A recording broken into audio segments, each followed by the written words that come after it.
Another random live. Random Saturday live. Painting and Procreate today. Just gonna do some sketching, maybe some painting. See how it goes.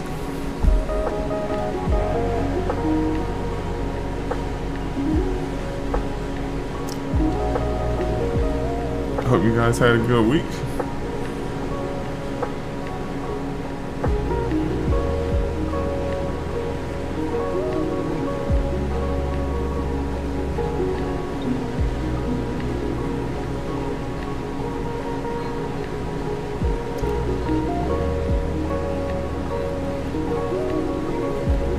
What's up? What's up?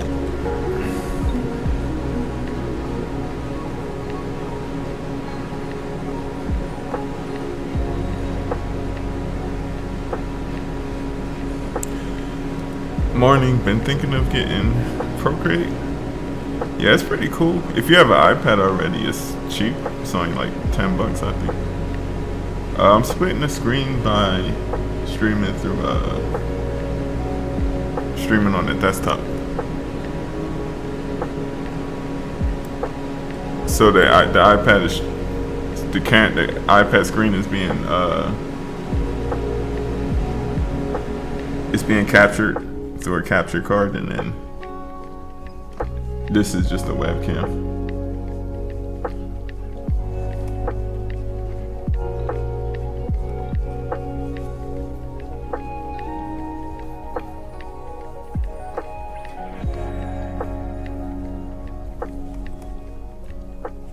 Is that a sketchbook? Template canvas? Yeah, this is just I just took a picture of my sketchbook. Literally just took a picture of my sketchbook on the iPad. Just used it as like a backdrop. Sometimes when I like do some of those like double page spreads, I might kind of bring it in here and just see how it fits on the page. I love your work. I've been following you for years now. Thank you. Thank you.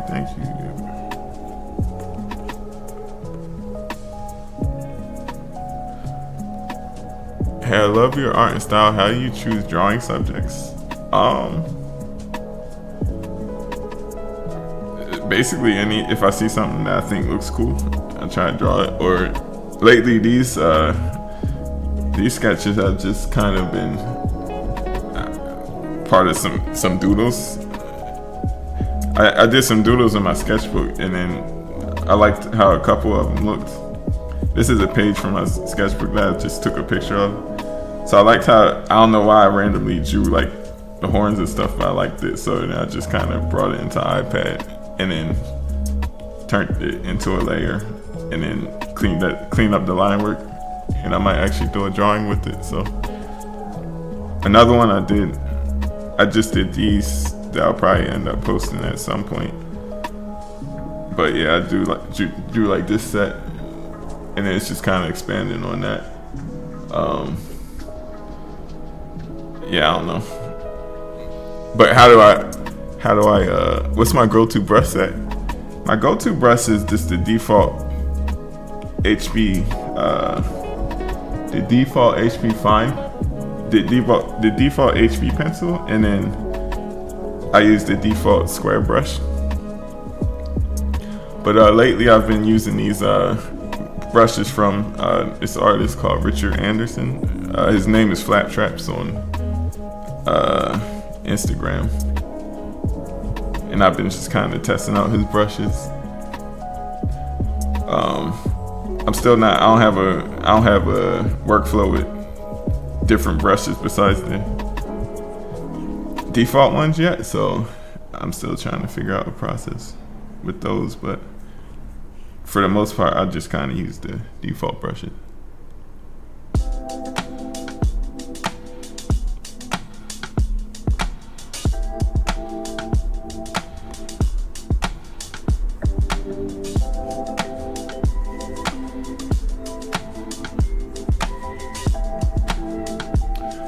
Oh, you know what?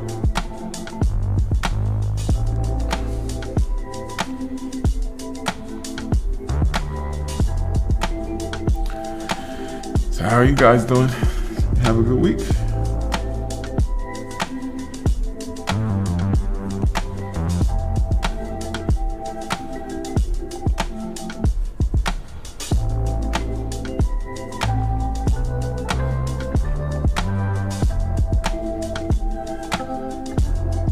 Don't work, bro. Thank you.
Yeah, so as usual, I'll stream for a little bit and they kind of pop up, disappear for a couple weeks or months, and they randomly show up again.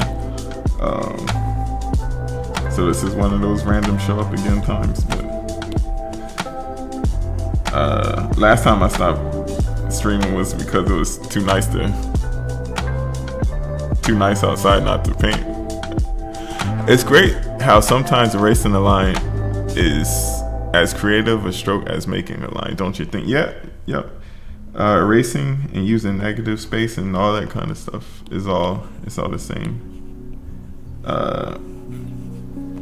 Has the same purpose. You can use them all as like a way to map out shapes and try to kind of determine volumes and stuff. I'm confused. Is this analog or digital? This is Procreate digital. My iPad's down here. But this is just a picture of a sketchbook that I use frequently. And it just kind of gives it a bit of a backdrop, so you're not just working on a white canvas, which is nice. Hi, amazing, thank you. I'm not gonna be copying the reference exactly. I'm just using it because I like the angle of the face, and I'm gonna try to adopt this to this reference here. Cool effect, thank you.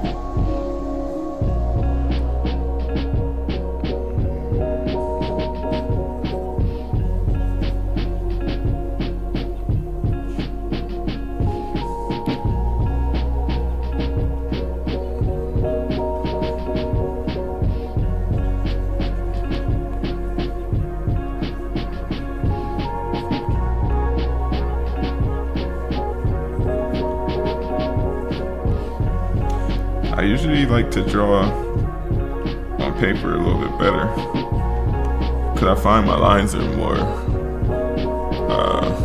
fluid. But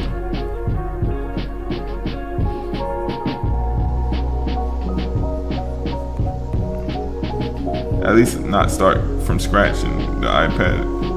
Like with this one, I had a pen sketch that I did that I took a picture of and then brought it into Procreate.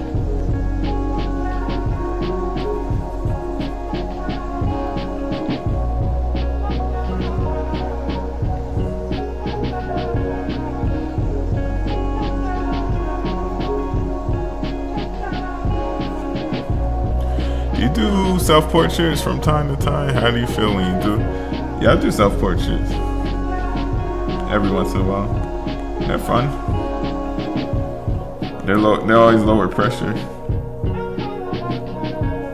because it's just me. Like I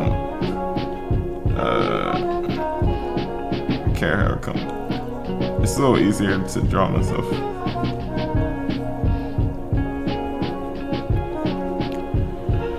Do you need You need a better paper style screen protector film. You need a paper style screen protector film. Drawing is much better on iPad with that. That's what I have on here. It's not paper like, but it's like an Amazon knockoff, and it's still, I mean, it does give it some grip, way better than just drawing on like the slippery glass, like the slippery glass texture of this bare screen. But even with the paper like protector, it's still not it's not the same as drawing on paper. I don't know, I can't get my lines to be as dynamic. At least for me, I guess I haven't practiced enough. I love your shapes. Thank you. Thank you. Thank you.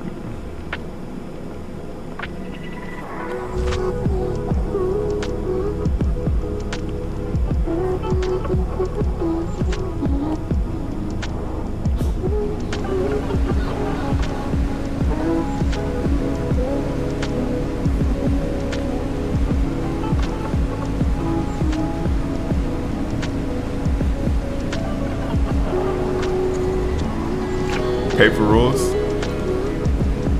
Yeah, for sure. Understood. There is no replacing paper. Now it has its strengths for sure in terms of like editing and kind of like coming up refining ideas. And digital is way more efficient because you can, well, maybe not way more efficient, but it's more efficient when it comes to like making changes and stuff. You feel your drawing process has changed on digital compared to traditional on paper? I use generally the same process. It's just with digital I have different tools like the undo button and transform and stuff like that. But I'm thinking the same way that I would. I'm thinking the same way that I would if I was drawing on paper. Strangely enough, paper is actually a little bit faster because since I can't make as many edits, then I'm a bit more decisive with what I do. So that makes it a bit faster. At least for like the drawing portion. Paper with Command Z would be the ultimate, yeah. Somebody has to invent a Control Z for, I don't know, I guess erasers or Control Z. I do wish Procreate marks were vectors and so independent of resolution.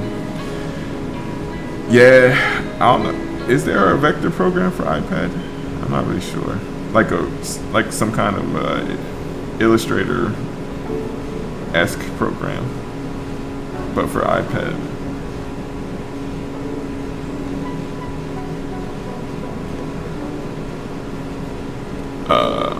Fresco. Yeah, Adobe Fresco.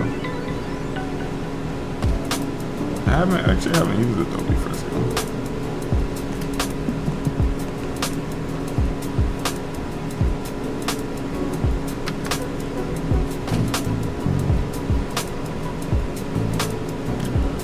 Fresco has some vector brushes.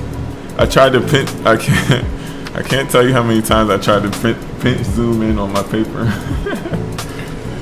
Yeah, that happens to me if I've been drawing with like Procreate if I go on like a Procreate drawing streak and then I come back to my paper. Sometimes I might try to pinch zoom. That's funny. Or like double tap the paper.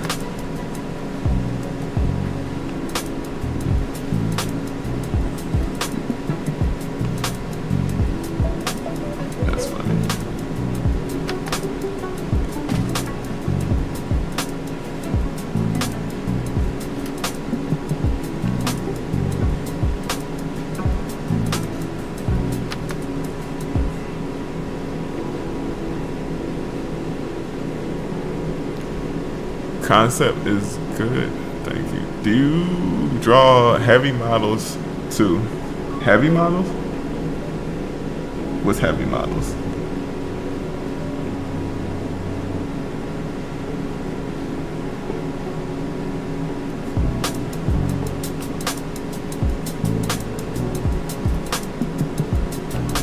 Oh, like weight wise.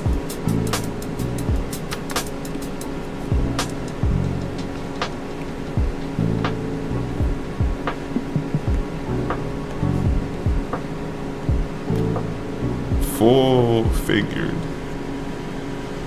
Yeah, I draw full figures. Yeah, I drew like this one. This is why I don't. This was just kind of rant. I did this like a day or two ago, and it actually started off. I was gonna. Where's the drawing?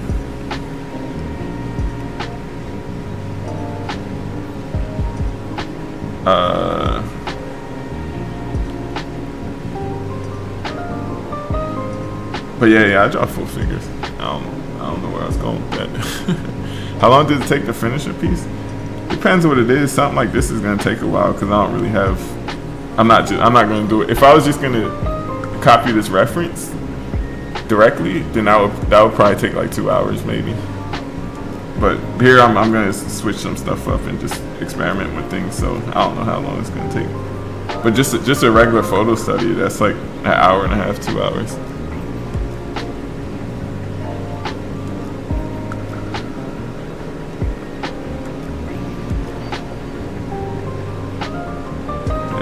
That's not really that. At this point, it's not that it's not a challenge, but it's not at this point for me. I did a lot of those, so sometimes I want to expand and try to add something to it.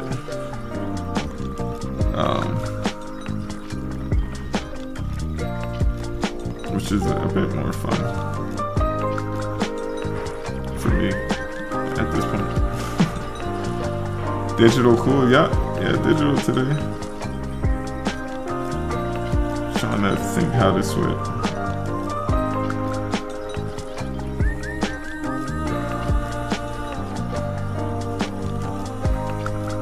Sit on the face.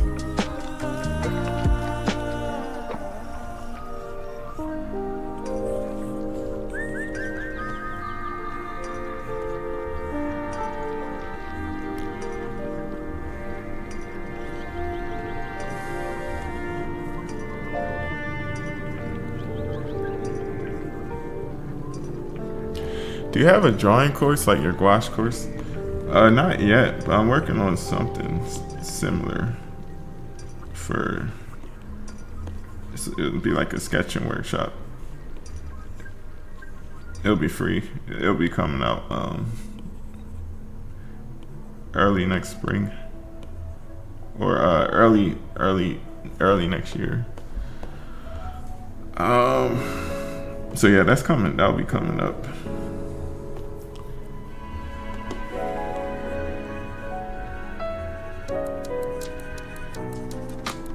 Awesome, thank you.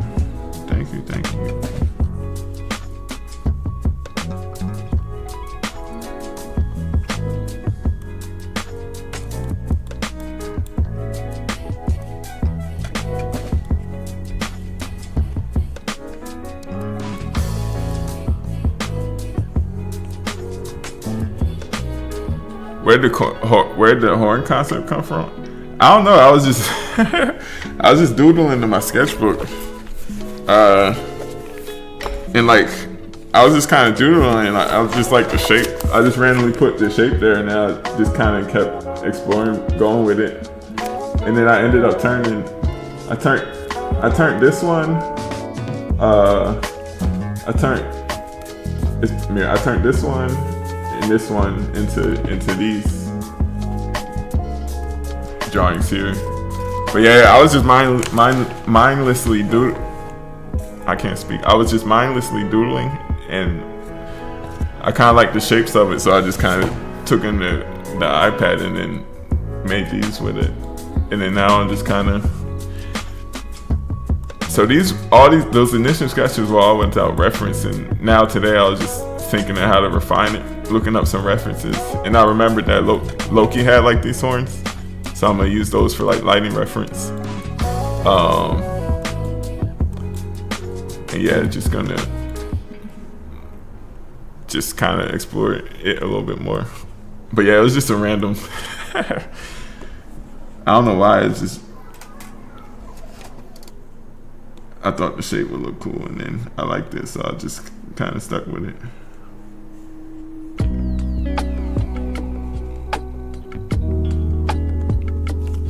But it wasn't like a pre-planned concept or anything. I've been wanting to get a little bit better at not being a slave to a reference all the time. And I found like the better I've gotten in terms of like just skill-wise, it's a little bit easier to invent things on the fly and not have to be looking directly at a reference to do stuff.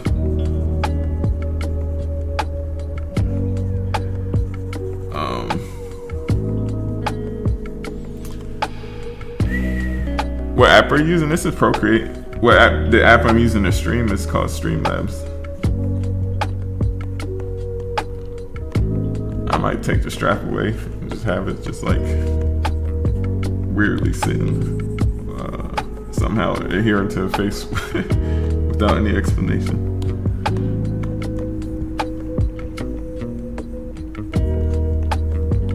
But yeah, it's for the question about how long it takes.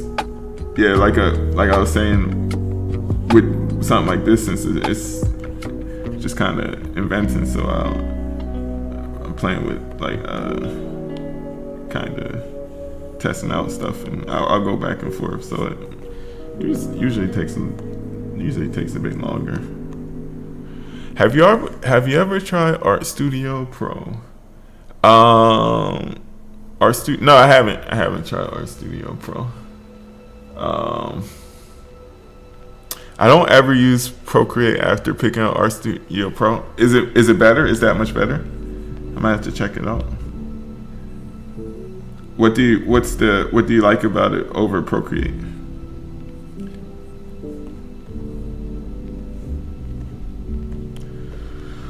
Where do you find your references? A lot of these are Pinterest. A lot of these are just like Google searching for, like, say I just wanted like a red puffer jacket, so I'll just Google search it to get the general shape. These before, yeah. So basically just Pinterest or Reddit. Not Reddit. Pinterest or Google. And if you want some royalty-free images, say if you're like wanting to publish a book or use them in like a course or something, then it's a website called Pexels. There's one website called Pexels and another website called Unsplash for I could not get a pencil I liked in Procreate. Yeah, me neither, really. I still don't really like this pencil that much, but it's the default HB pencil, which is the best pencil that I've enjoyed in Procreate. But yeah, and what don't I like?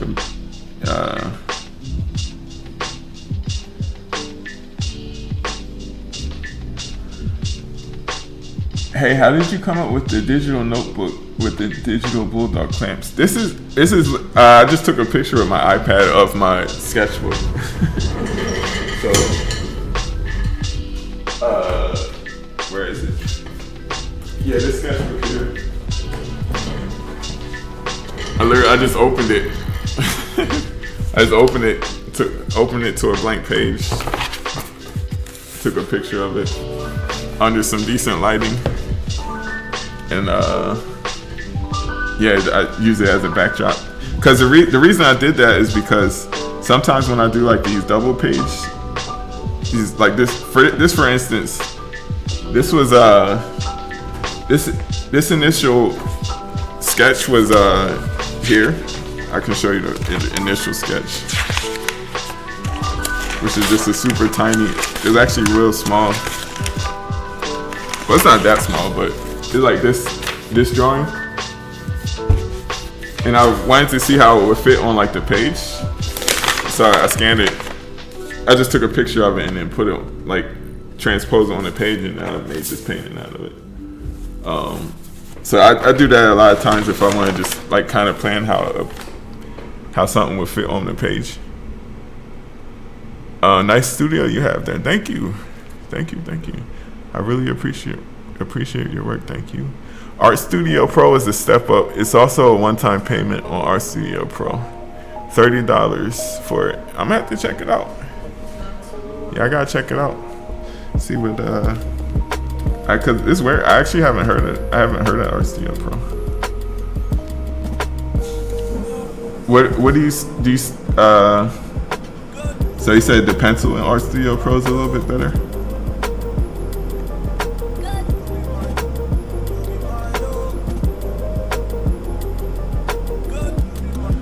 Do you have like an anime? Do you have like an anime style? What were some of your early inspiration? Yeah, I guess this style is, I guess, kind of anime-ish. I kind of just wanted to draw it, but not do all my usual like over rendering. So I just kind of kept it to like flat colors with just a basic, some basic shadows or whatnot. But the shape language, I kind of use the same shape language in my traditional art, maybe a little more boxy. Could you do a mini sketchbook tour? I love the painted portrait you showed us. Yeah, sure. Let's see. Mini sketchbook tour. Yeah, so it's it'll be, I'll have to like flip it this way, but so that's the first. This is the camera's messing me up because it's like reversed. So and I usually have like another overhead camera that is focused on the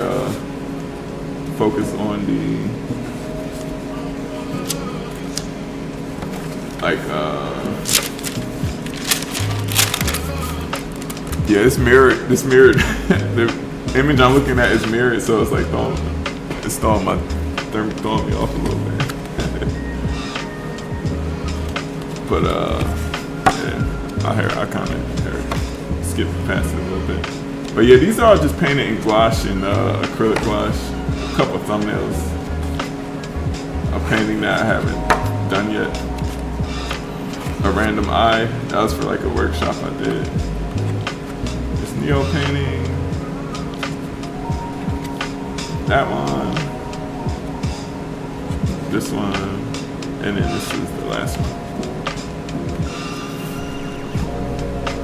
Your work is amazing. Thank you. Do you ever sell your Procreate brushes? I don't really have. I mostly use the default brushes. I made like a minor tweak to the default brushes. Guns are back. Headphones are cool. What was I talking about? Selling my So I just use the default brushes. But I just tweaked like a couple things to them, so I wouldn't really feel right selling that because it's like, what did I even do to it? I can tell you what I do to the default brushes if you want. And the other brush, I just started using these flat trap brushes. And he has this one drawing brush that I use for this one. I like using it to clean up line work when I scan in my ink drawings.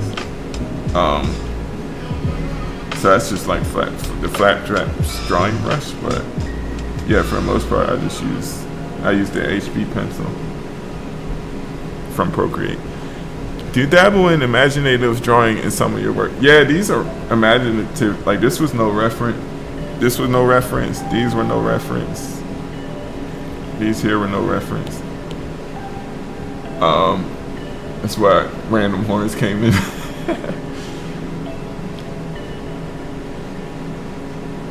So yeah, I've been trying to get into that a little bit more instead of having to be, or if I do use reference, like not as like a study, at all times. Like I still do a lot of studies, but I'm trying to expand it to being able to do more than just study a photo as well. My boy, hey, what's up? What's up? Check out the movie Legend for horns reference, devil character. Okay, yeah, I'll check that out. What's up? Hey, what's up? How's it going? Oh, drop them gems? Oh, in terms of the brush? Yeah. So, for the HB pencil, all I did was dynamics. All I did was the shape. Oh, actually, I didn't do anything. I don't think I did anything to this one. But the main brush that I use, the brush that I use all the time for painting is this square brush, which is just a default flat brush. If I can show you. So the default flat brush does this. You see how it like follows this path of your stroke? I don't like that because you don't get a predictable edge. But what I did is just took that same brush and you see how it stays in the same orientation. So the way you do that is if you just go into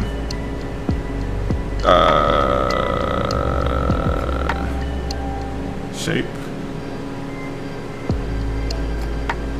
Wait, I should have. I forgot how I did it. It's been a while. Apple pencil. Yeah.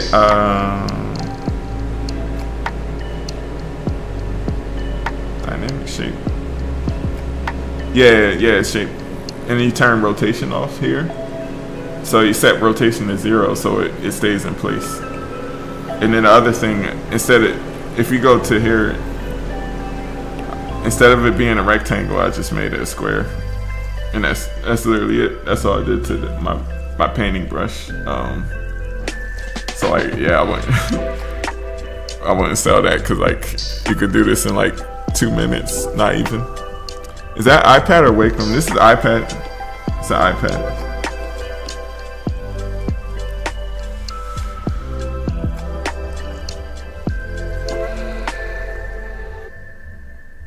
Can you also give an idea of the best brushes for stuff like arcane style and finding is tough? I'm not sure what kind of brushes they use for arcane.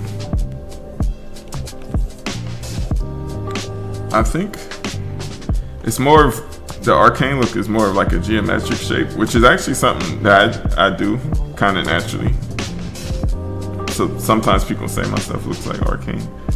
I was painting like that before I've seen the show. But yeah, it's just more. It's more of like it's kind of like a geometric like. Yeah, I don't know what kind of brushes they use for arcane.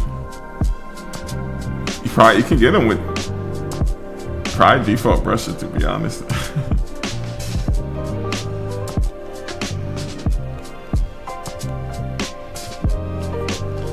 I'm gonna check that Legend movie out. That recommendation.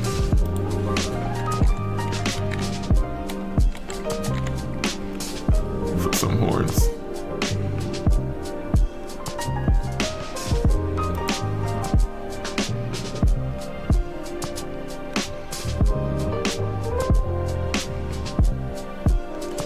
I like your drawings. Thank you. Thank you. Your work is crazy. It inspires me. Thank you. Is this iPad or Wacom? It's iPad. I'm all traditional. I brought a giant Lenovo trying to rock Clip Studio Paint. Hard to break my traditional habits. Yeah, same. I have yet. So I like drawing on Clip Studio better than Photoshop if I was gonna draw on like a desktop. But I still don't really enjoy drawing on it because I have one of those pen tablets, not the ones with the screen, but just like the pen. So it's like even more of a learning curve to getting like my coordination down. get my coordination down. At least with the iPad, I'm drawing exactly where the line goes. But with those like computer, with these pen tablets here. This is the one I have. It's a Huan.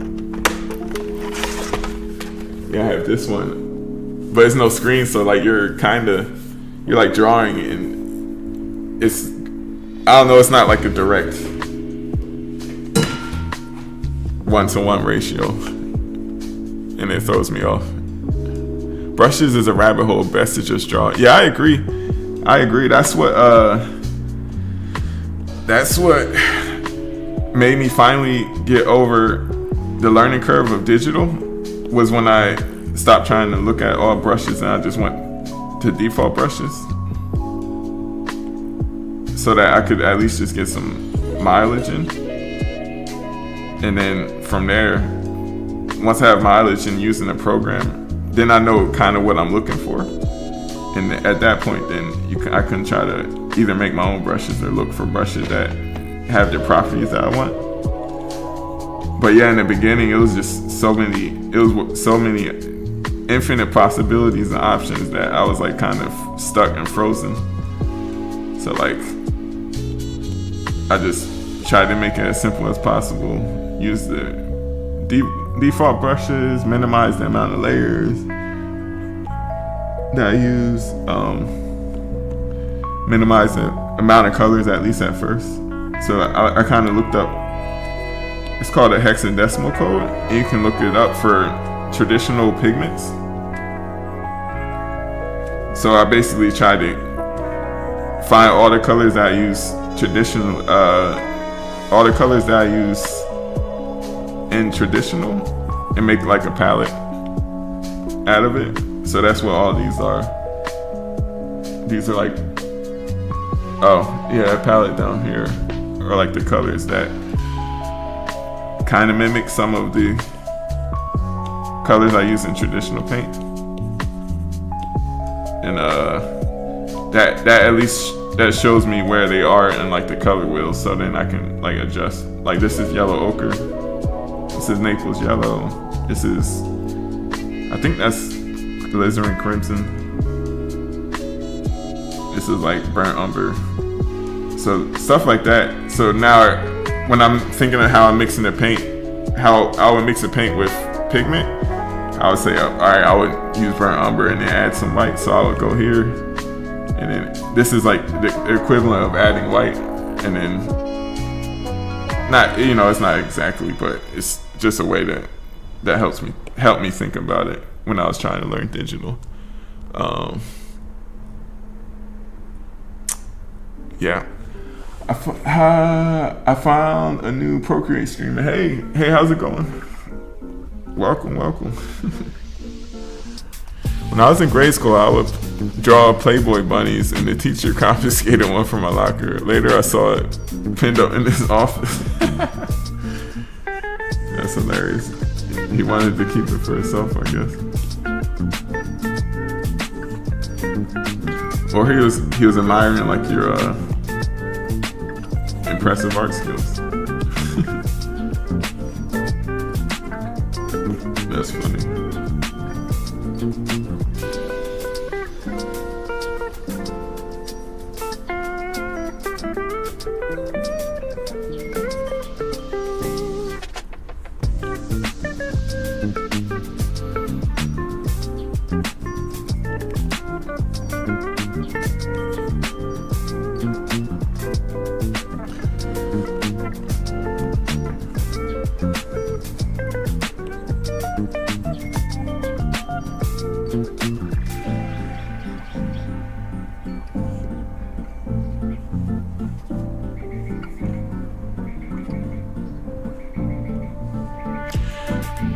So how do you make money from your art? A variety of ways. Commissions, client work, online classes, in-person workshops.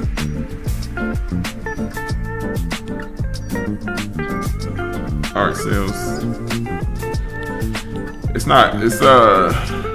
a variable It's not like predictable income. So it's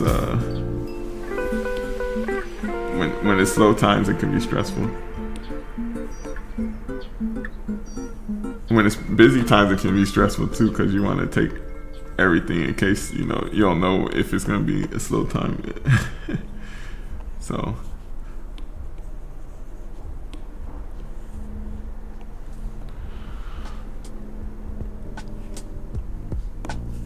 But yeah, it's a lot of ways.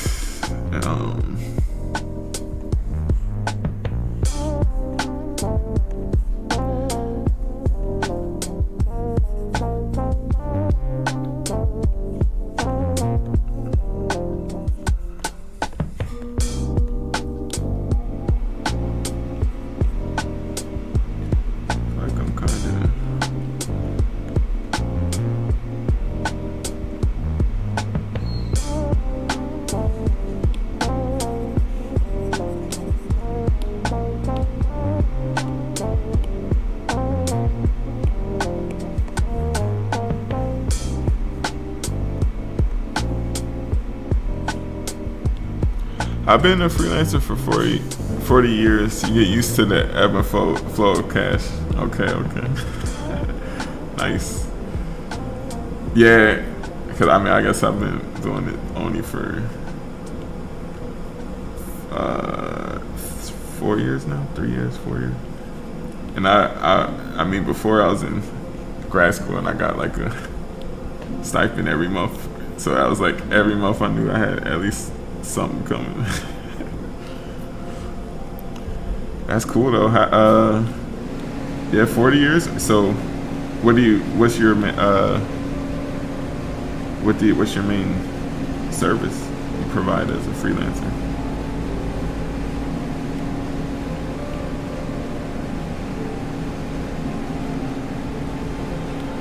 Now I'm just gonna clean up some lines a little bit and then maybe start painting.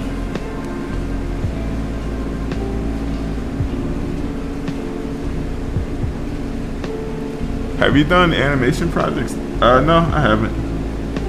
I have not.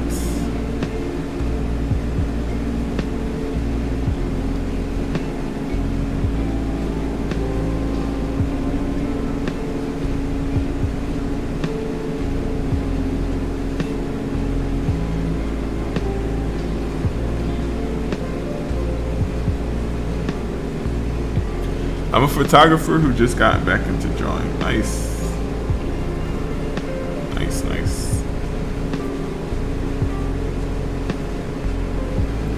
Glad you're back. Hi, I'm a dope artist, but I can't sell prints. Any advice? I haven't really tried selling prints, so I wouldn't be able to give good first-hand experience. What I've seen people do is I see people do like print drops where they'll like, for like a limited time, they'll have like a print drop and like offer prints for like, I don't know, maybe a couple days or something. I guess that way you don't have to, you get your whole inventory and like sell it all and do that all in like one go rather than slowly trickling in orders. But I don't have any first-hand experience with that, so.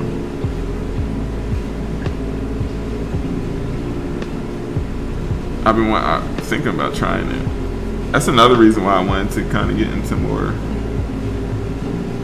like imaginative stuff, because then you kind of, I don't like just straight up photo studies. I usually don't really, if it's a photo that I just kind of got off the internet, I don't really want to sell it, because it's like the main purpose of it was just for practice.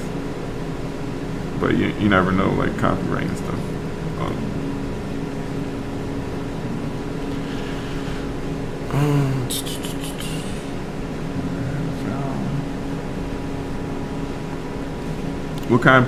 What kind of prints you sell? I mean, I guess the generic advice is like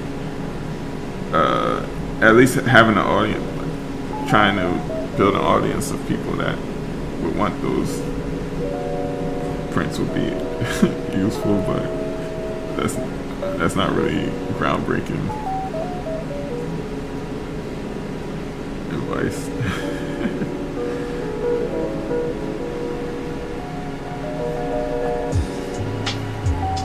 Whether it's through social media or like a email list or something like that. Sometimes I stop in comic book stores to see if they have original art for sale. They never do, to my surprise. Interesting. I draw now for mental health mostly. His work lends to animation for sure. Hey, how's it going? Did you when you were younger sorry, I think it's a typo. What was it when I was younger? I love your hair. Thank you.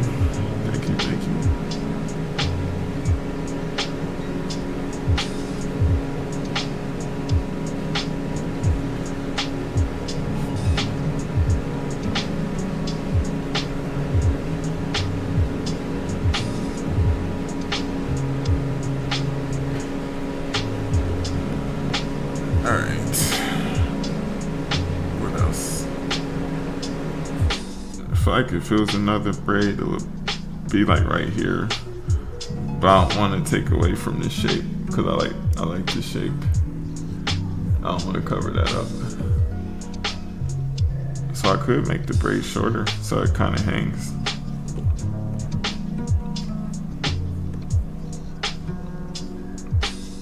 I don't know.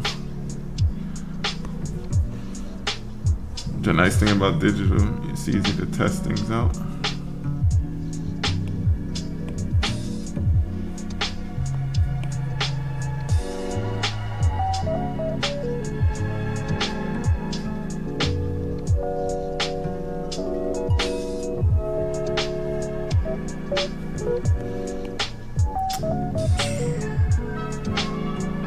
Maybe like that.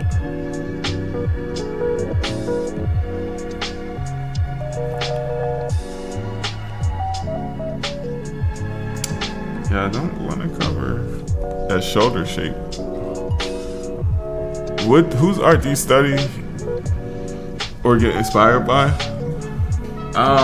Whose art am I inspired by? I like this guy. His guy is Alex Mab. I don't really study his art, but it's inspiring to me. Alex Maho, I don't know how to say his last name. His name is Almab on Instagram.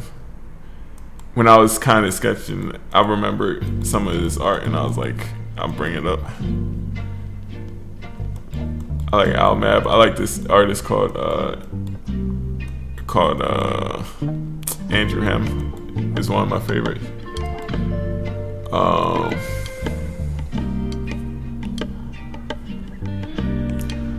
But it's been a while since I did like an art study, like of copying and artists.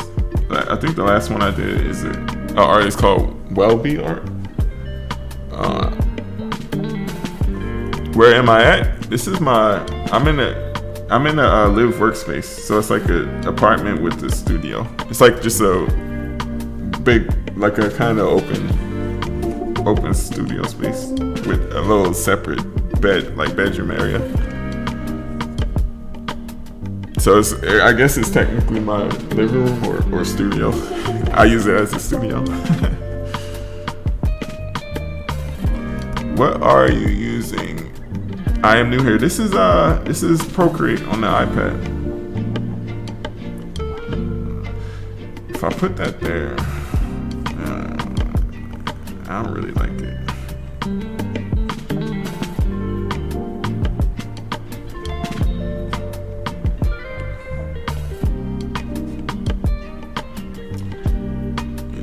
Maybe if this comes back a little bit more.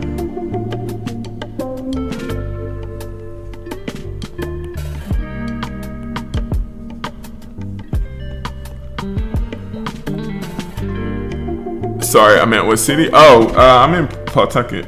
It's near Providence, Rhode Island. I'm in basically Providence.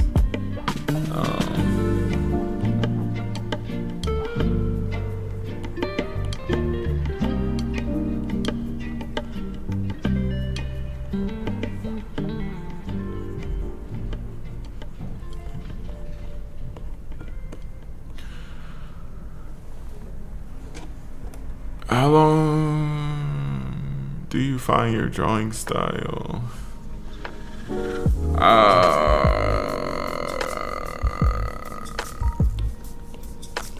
I would say, what's a good answer?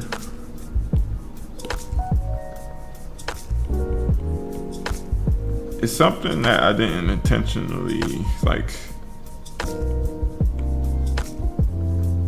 seek out to find. I basically drew stuff that I was interested in, and the more I drew it, and when I stopped trying to copy it exactly, I started to notice tendencies and aesthetics that I like, mainly that blocky, angular shape. So I kind of tried to purposely incorporate that into my work. And over time, people kept saying you have a distinct style, and I was like, oh, I actually do. I think it arises. I mean, you can be more intentional than that, but I say just kind of follow your interest and draw a lot, and it will start to naturally show up. You won't even notice it. People around you will kind of say that, you have a unique look, and then kind of go from there. The spray doesn't look right. It's if it was laying down, it would probably lay something like that. I don't know.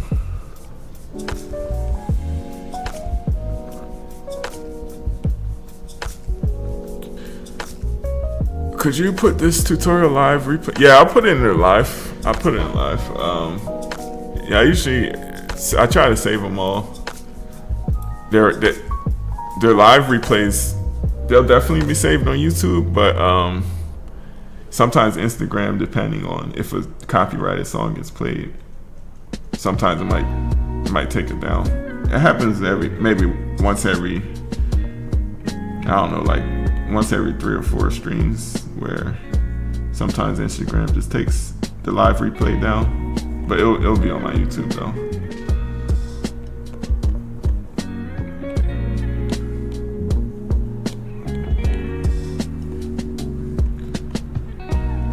Give the braid more of a curve to match the shoulder. Yeah, that's what I was thinking. Yeah, when I did it, I just copied this one, but it doesn't have it's not, the volume is not right. I might just draw it from scratch. Cause it looks like it was just pasted there.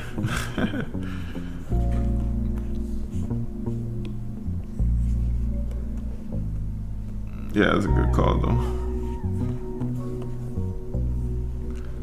I can use my reference to get an idea of, you see how this on the reference, how this strap, that's what the braid should be doing. The braid should kind of follow a similar path, instead of just straight down how I had it.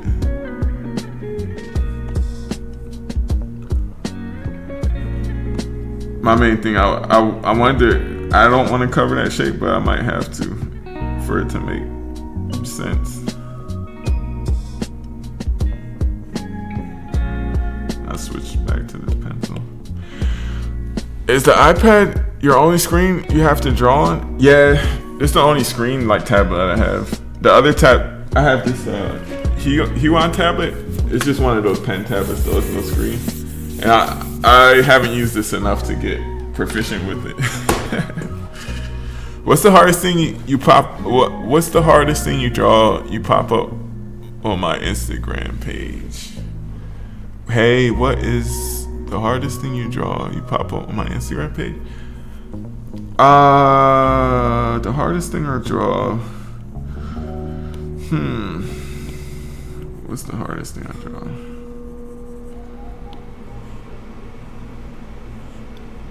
That's a good question. I gotta think about it.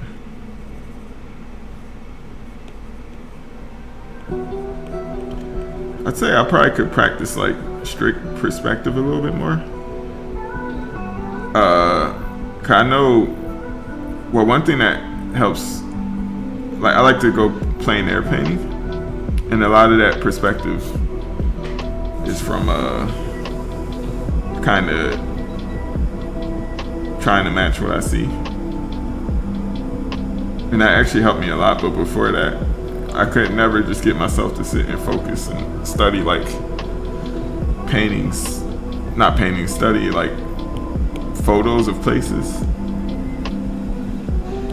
It just doesn't really capture my interest.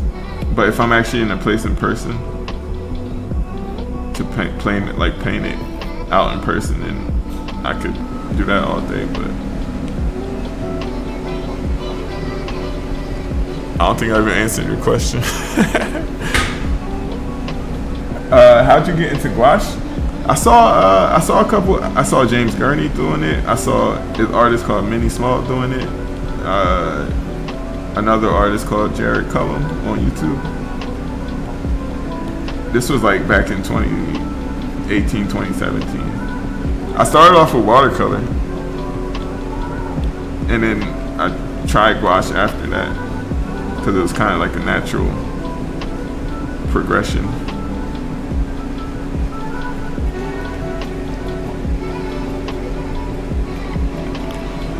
How to improve line art? What brush do you use? My line art is very bad. I've been using mostly the default HB pencil, and within like the last week I've been trying out this brush from the artist called Flaptraps, Richard Anderson. And this one, I'm still getting used to it, but I kind of like how you can get those thick and thin lines. But line quality,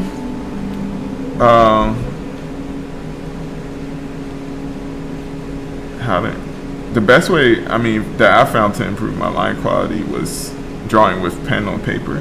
But in order to improve my digital line quality, I'm still working on that. I much rather paint in digital than draw, but I've been trying to get over that and get better at it. So, raise the hairline, what kind of come back like this. But I would say, I guess what's the useful thing to say rather than if you try to make a line, if you try to make like a confident line rather than like chicken scratch, that makes your line work look better. And one way to do that, so like one thing I like to do, and I picked this up from like just sketching a lot with pen. In pen you can't erase, so you have to kind of plan out what you're doing. So if I'm drawing something, like say this is the L, say I'm drawing a line from here to here, like for instance, if this was like a forearm, and I'm like here, and this is the elbow,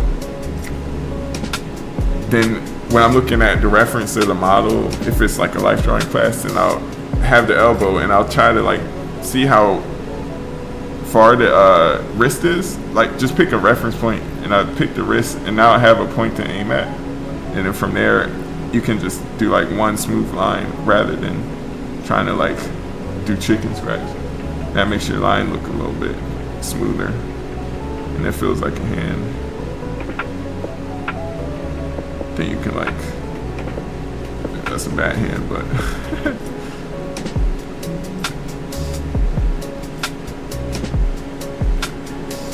yeah, I don't know.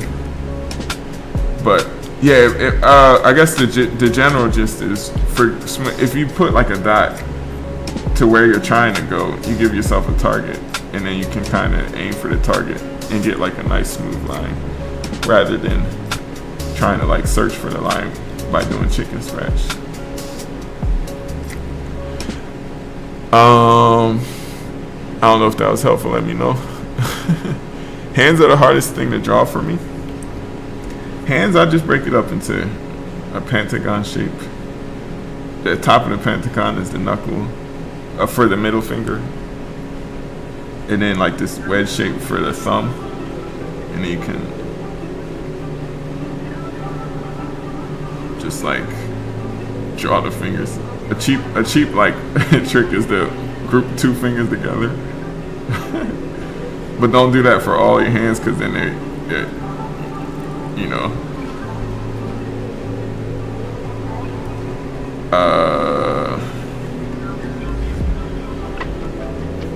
yeah.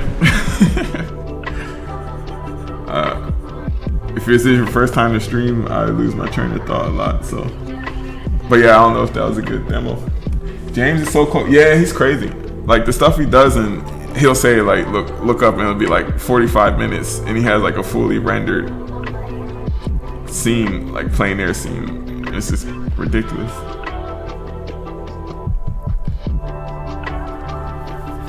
For me, any kind of detail on plein air, I need like an hour and a half at least. Love your style, thank you.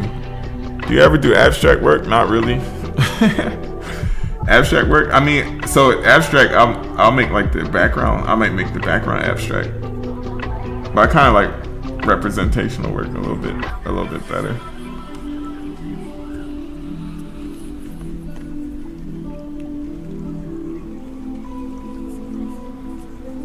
Or I'll like abstract portions of a piece of art, but if it's just like paint splatters and stuff, that doesn't really capture my attention. Not that there's anything wrong with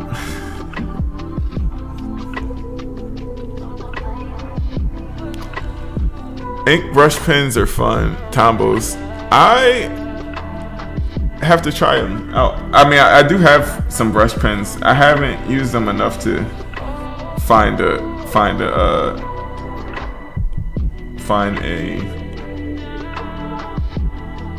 workflow with them that I like.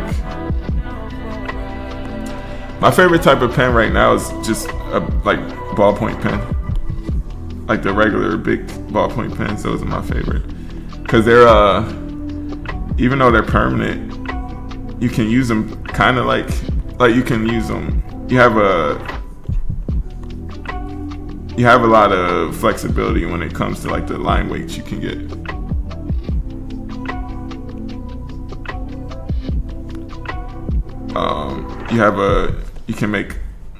You have a wide value range that you can get based on the pen pressure you apply.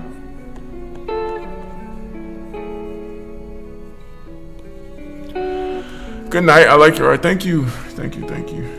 And have a good night. Thanks for stopping in. With software, bro, this is Procreate. And somebody asked me about the split screen setup earlier. This is I'm streaming on that. I have my iPad connected to my desktop using this capture card, and the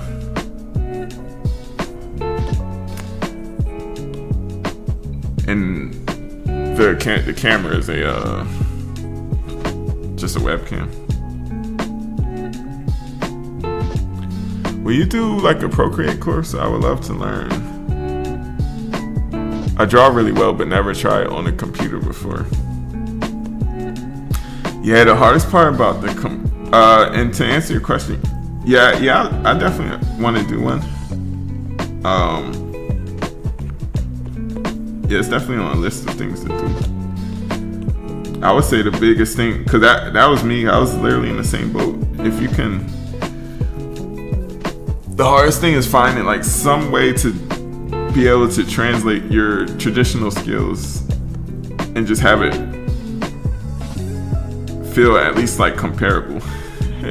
Because then that way you can, all the other skills of art are transferable. It's just kind of, it's like when you're using a new medium, you just have to learn the how that medium works for you.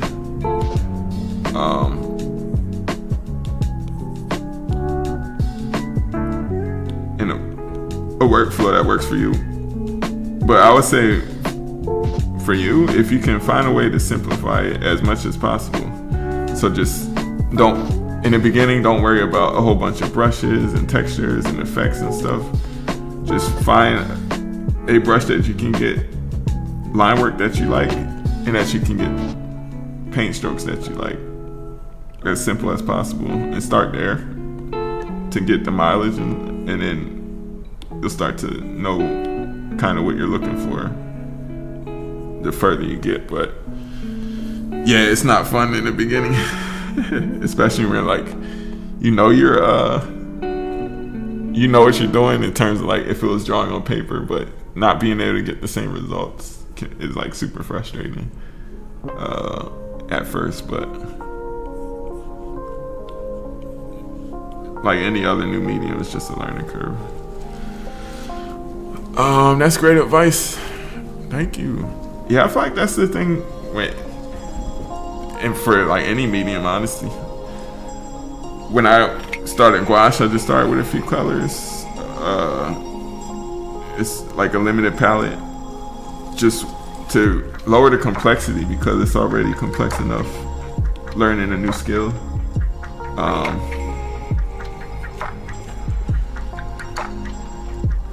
It's already complex enough to learn a new skill without adding even more complexity to that new skill.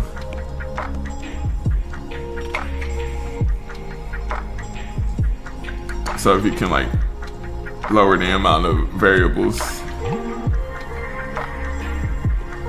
and just make it however you can make it as easy as possible to stick with it long enough to get good at it.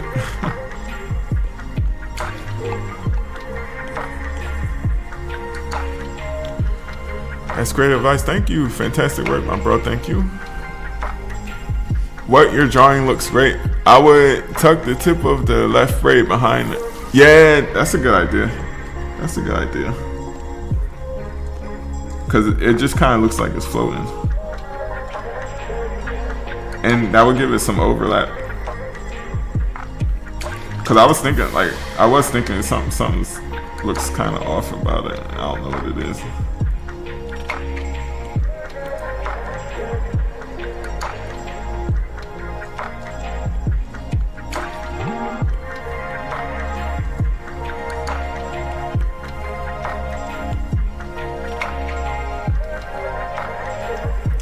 Now the execution is questionable. Hey, I'm just dropping by to say that your work and process are awesome, inspiring. Have a good one, and thank you for sharing your art. Thank you. I appreciate it. And thanks for stopping in. This is really dope. What a time to be alive. I get to chat with one of my favorite artists. Thanks, bro. Nah, thank you. Thanks for keeping me company. It's sometimes when I can't focus, like just turning on the stream and just chilling and talking, it really helps me to stay on task and focus. So I appreciate you guys as well.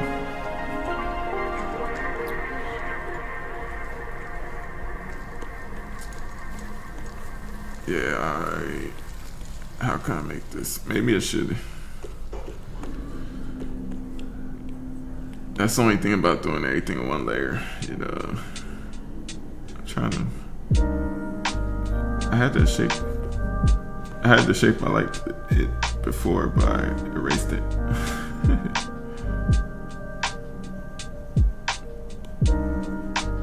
Yes, bro. Watching you work is very inspiring, and the background music is relaxing. Thank you.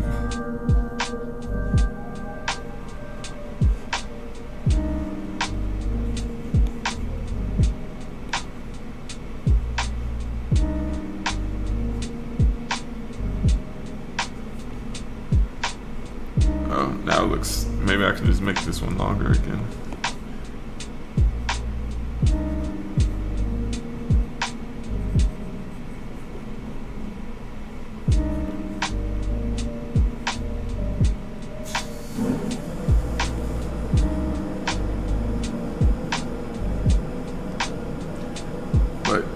Yeah, the one thing about digital, just making edits is so much faster.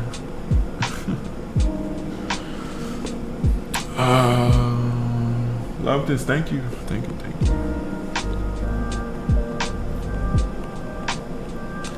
All right, so I'm basically, these were drawings that I did. So I'm kind of just doing these characters, but different angles and more close up. So I had like this jacket that's kind of like halfway off, and I'm gonna try to use an actual jacket reference this time to try to get like the jacket structure. I had a general shape that I wanted, but I didn't actually look like how the folds and stuff should be. Like this sleeve, this sleeve, I kind of, in the hands, I was gonna put something in the hand, but I just like fudged it. I like this hand though. Jacket is really cool. Love the Drake bulk. Thank you. So yeah, I'm using this reference because I like how the jacket is, but in mine I wanted to have like a big hood, like with like some fur kind of showing towards the back to give it like a cool silhouette shape.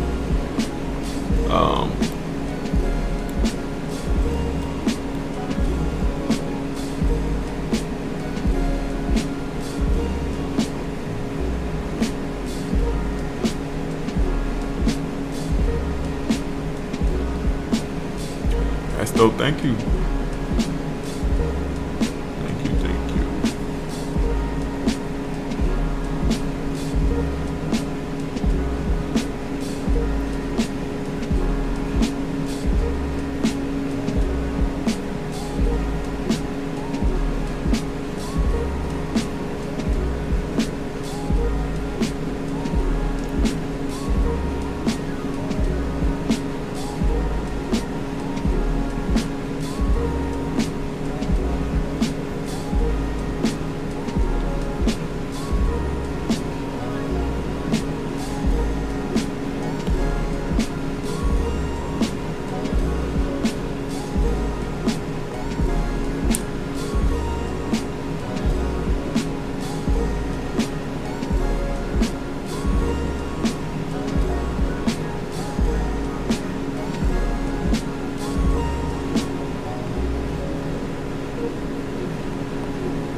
All these like faded lines, that's the pen, that's from the photo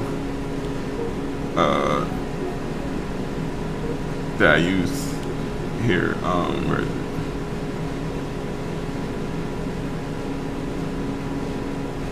Yeah, it's this one. Just a sketch, but I just blew it up and then drew on top of it and cleaned it up. That's dope. Thank you.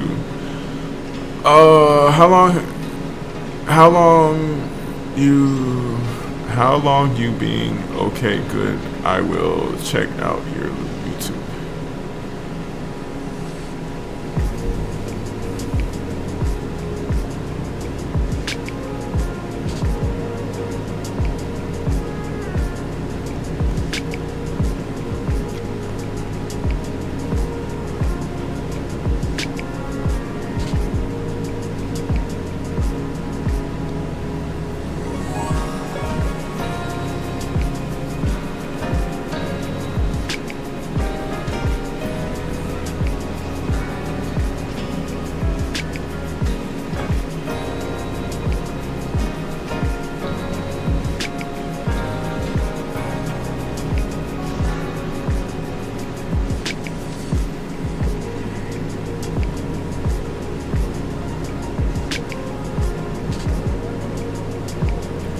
Hey, how's it going? What's up?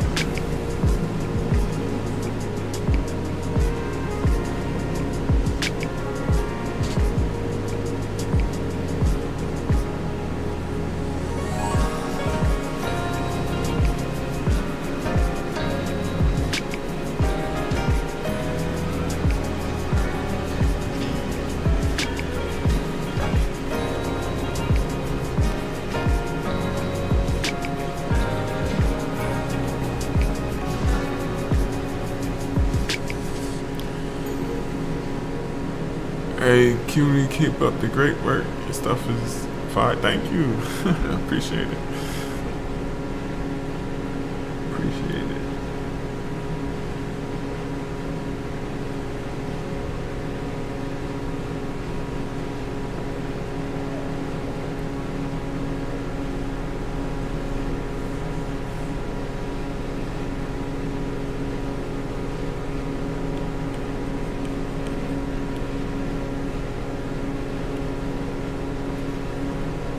So what's going on with you guys?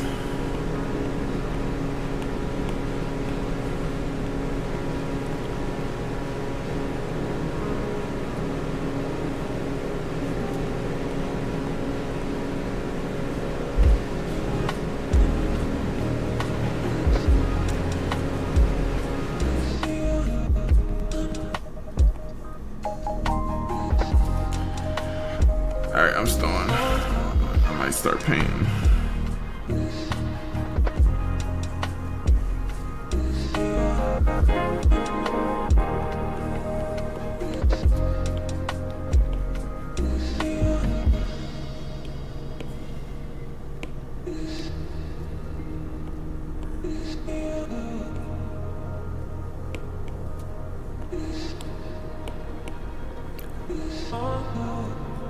What kind of digital brush is that? I'm good though. How are you? Yeah, it's cool. I'm good. Glad to hear it. And this is I was using this. It's a drawing brush from this artist called Flaptraps. I was switching between that for like these kind of cleaner lines, and for the pencil, I was using just the default HB pencil from Procreate. And now this is the default square brush that I turned like the rotation off. And I turned the rotation off.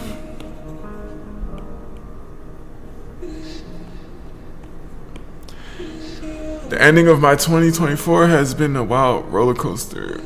Oh, man, sorry to hear that. Hopefully, things kind of stabilize again.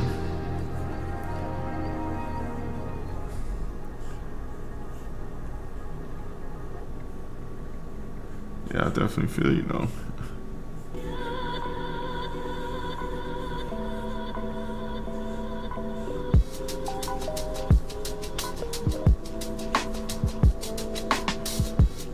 I like to make like a silhouette of what app are you using to stream? I'm using Streamlabs OBS. And then the way you can get the like your iPad feed into the computer is with the capture card. So there's this $20 capture card on Amazon.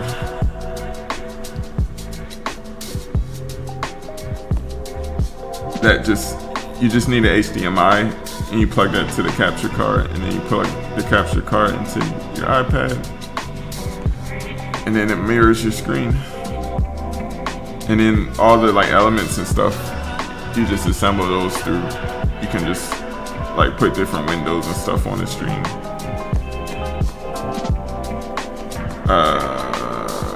Through either any kind of streaming app, whether it's OBS or Streamlabs or whatever else.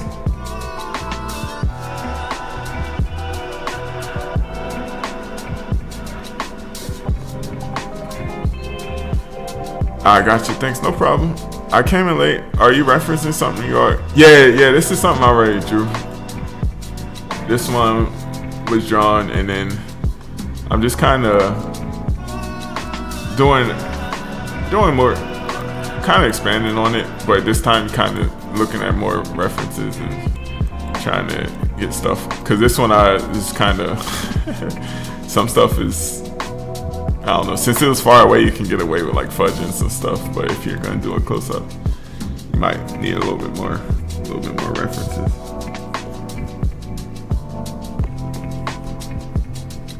But yeah, it's just a random concept. It was just for fun, not really for anything.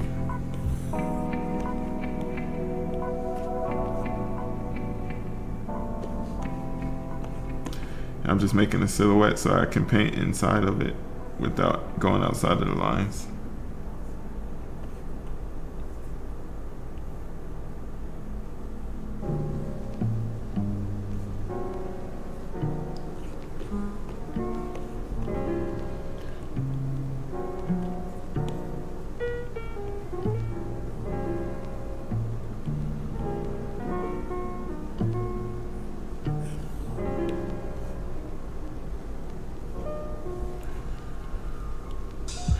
You can just alpha lock.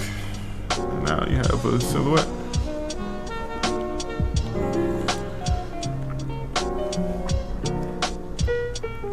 Get some colors going.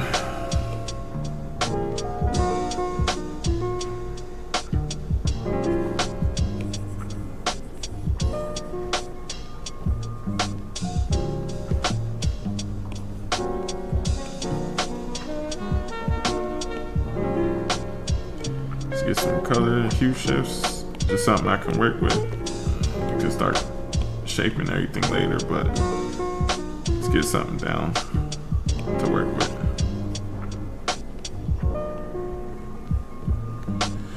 It's kind of the same thing I do when I'm painting traditionally. That's why you see me, if you see me paint traditionally, I'll start with like a weird color. I just getting some stuff down, and then I can kind of color pick from what I have down and mix it. Your video keeps freezing. Might be my connection, but it's been going on for a while. Really? Huh. Is anybody else having a problem? I didn't. I just checked my internet. I am connected through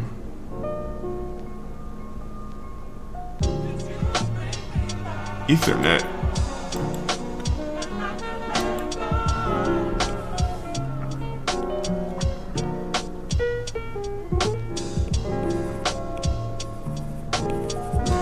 I still don't know what lighting I want this to have. Hey man, how are you? I'm pretty good. I'm pretty good. How are you? How's it going? I had a pretty good week. Was on the news randomly. But yeah, I had a fun week. Got back to life drawing. I haven't been since the holidays and stuff, so that was cool. Light seems to be coming from the sides. Oh, and for the picture, yeah, I'm not sure yet. I was thinking I'm gonna get some flat colors down and then think about what I want to do for the lighting. But that might be kind of cool. Yeah, like for these ones, it's like super basic lighting, like just enough to kind of give a form, but it's really not much at all. It was kind of more figuring out the outfit and whatnot. I saw the news. Congrats, pilot. Thank you. Yeah, I was the interesting thing, like I for my whole life I'm pretty bad at public speaking, at least like presentations and stuff. But that was actually not too bad. Like I thought I didn't have anything prepared, so I thought I would like freeze up, and I did a little, like for a quick second, but I actually was able to think on my feet. And I think doing like these lives helped with that, because I'm not an introverted like public speaker at all. So that was a nice surprise.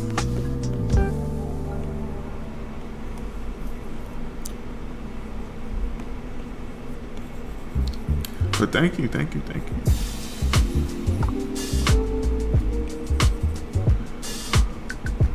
Maybe I might just use the lighting in this reference. That might be easy.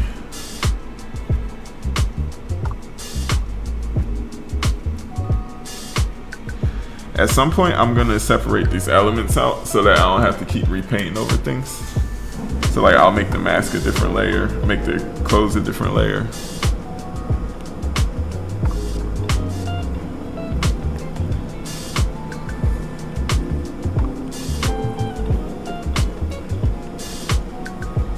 So I don't have to, keep repainting over things. But for now, I'm just gonna establish some colors.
I don't know what material to make like the shirt in. This one is like leather, and this one is like, this was the reference for it.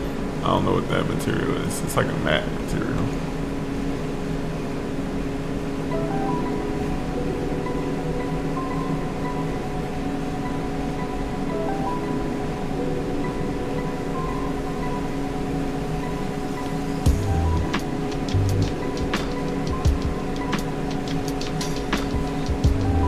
Early stages, it's just all about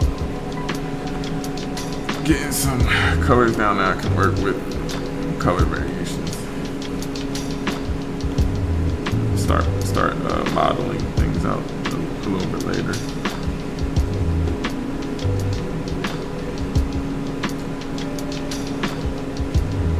I actually like the lighting in this reference better. I might use this lighting. I kind of like that a little bit better.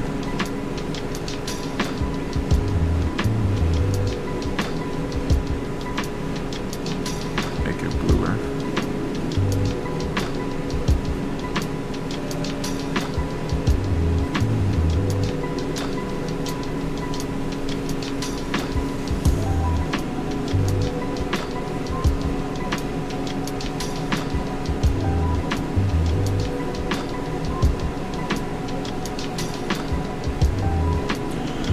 What would you suggest to work on line confidence?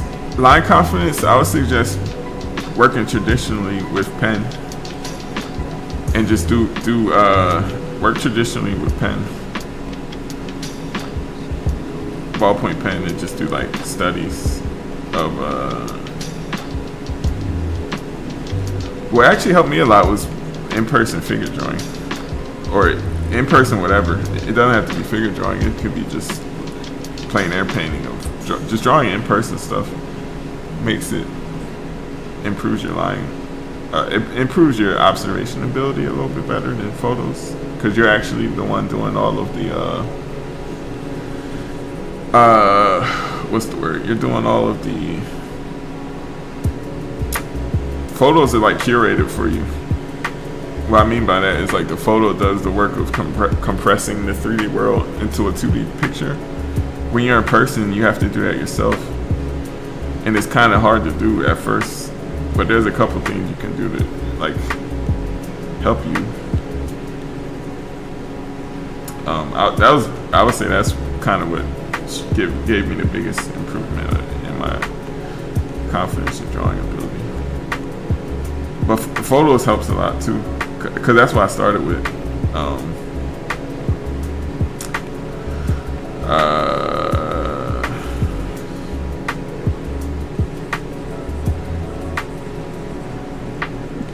But I would say just draw, even if it's photos, just use pen, something that you can't erase, so that it forces you to make decisions. And if it looks bad, don't worry too much about trying to fix it. Just try to do another one. Fix it through iteration rather than noodling on one. The more you iterate, the more you kind of start to learn what works and what doesn't.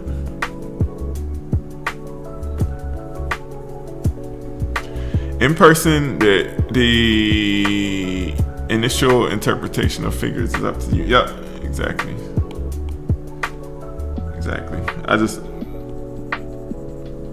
I like figure drawing.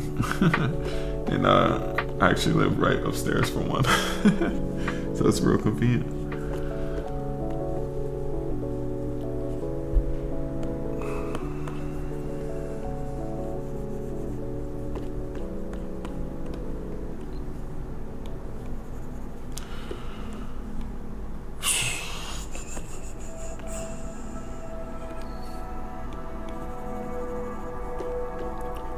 And like now that I have all these colors down, I can just color pick from the colors, just like the soup of colors I put down. Cause I never color pick directly from a photo. Cause I'm able, by not doing that, I'm able to develop like my eye for color rather than relying on picking from a photo. Because the photo's not even on the same screen. Like I'm looking at, I actually have a computer desktop monitor like right in front of me. How's your mental process for choosing colors? At first I just kind of picked a bunch of color. It wasn't, the main thing was just kind of picking stuff that I think was in the ballpark and that could possibly be useful. But everything from here on out is just using the colors that I picked out as like a base, as like a starting point, and then iterating from there. And the main thing is just focusing, trying to get like the right value, and then you can shift the hue however you want.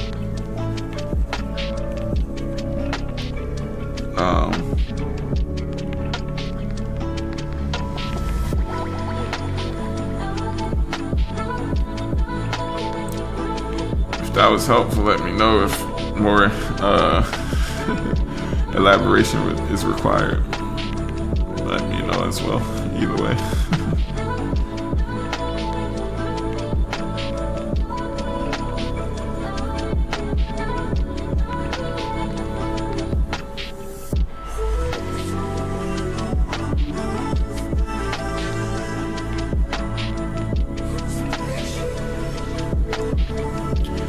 You sell mentorships? Not at the moment.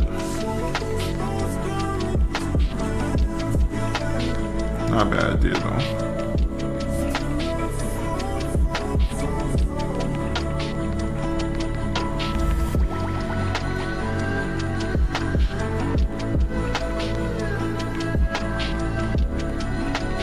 I don't know what color to make, how the shadows would be like coming through the eye holes.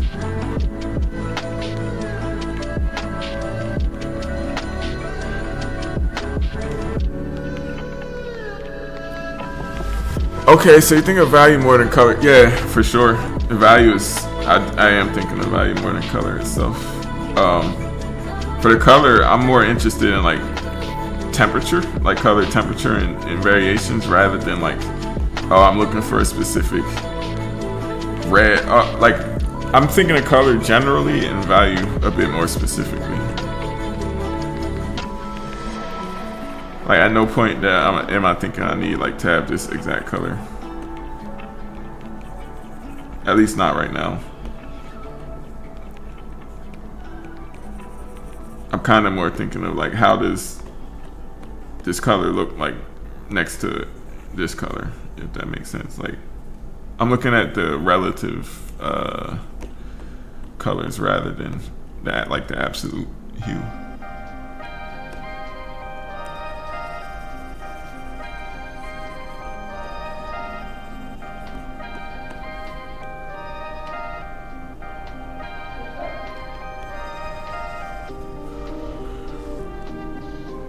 Message me, this playlist is fire. It's if you just look up chill hop if you just look up Chill Hop, it's a free public playlist on Spotify. It's,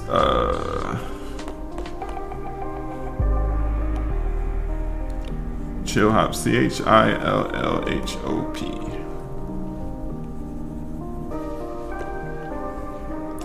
And for skin tones, like a lot of the grays, like if you look at this color, like a lot of my stuff, a lot of it is more towards the grays, not super saturated.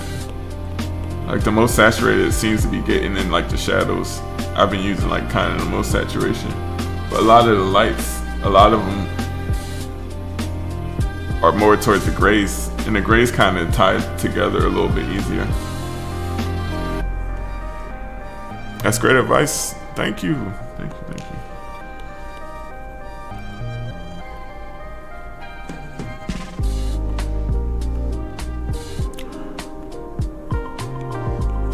Like the grays and desaturated colors is kind of what ties your picture together. And then you can have the accents as like pops of saturation and hue.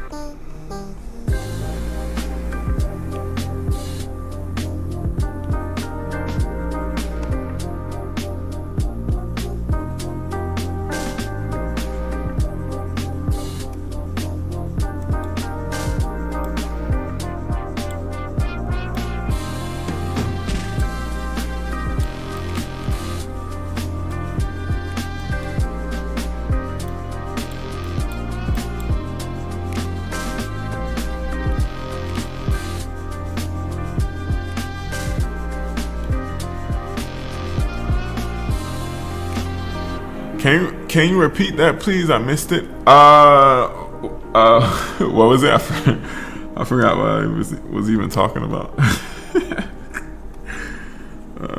One thing about drawing is like it's a high. Like if you think of it like computer memory, like RAM, you're using a lot of RAM when you're drawing. So I don't even remember what I was talking about. You have to remind me.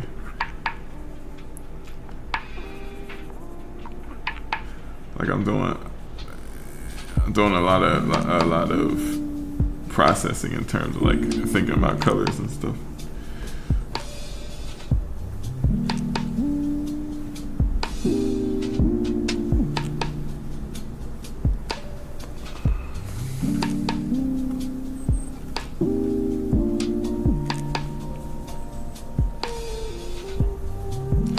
Like I literally just talking about it.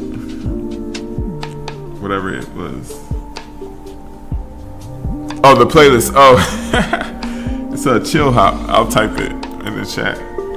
Chill Hop.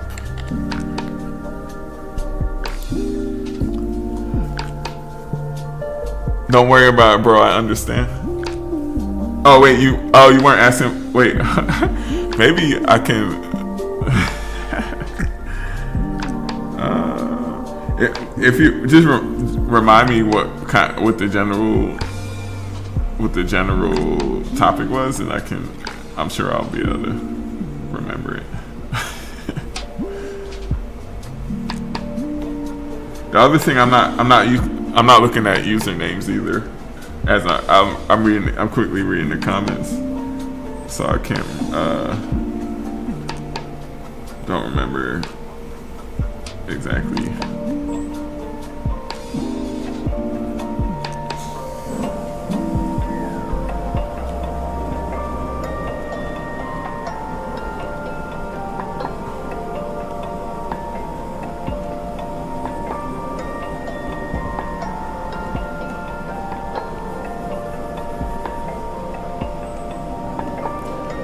Yeah, it's just carving shapes out.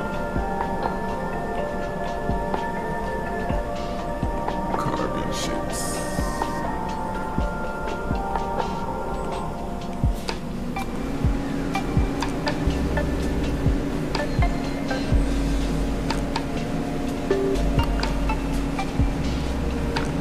Digital is nice though, because I don't have to mix the colors. You have unlimited at your disposal, which could be a good and a bad thing. Bad because it can lead to indecisiveness, but good because it's convenient.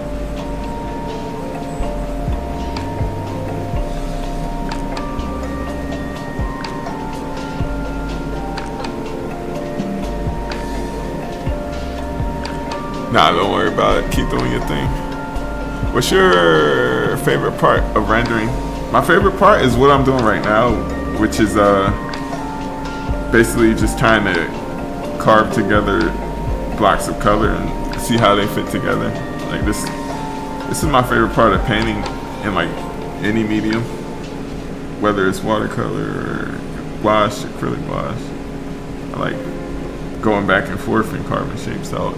It feels like putting a puzzle together almost, and trying to figure out just the right amount to put without overdoing it and still keeping it like fresh. Like I'm really liking this area of like lights, like the lights. I'm liking how that's coming together.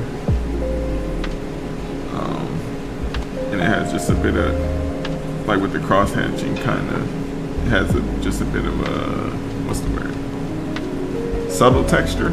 So even though I'm using a basic brush, I'm getting texture by the way I'm applying the strokes rather than using like a texture brush. But yeah, just going back and forth and carving out color shapes with colors is like probably my favorite thing about any art.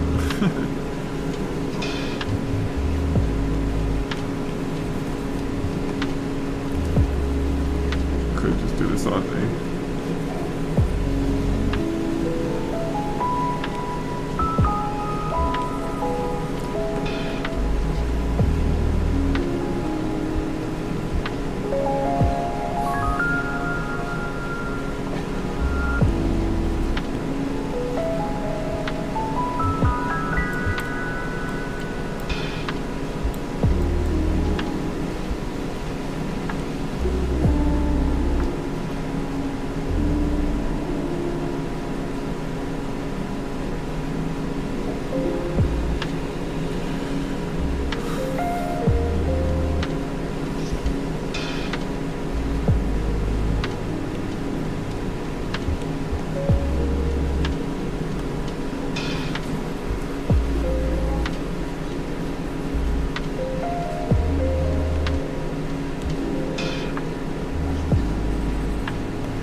That's probably what puts me into like the zone, like the flow state kind of zone. It's like,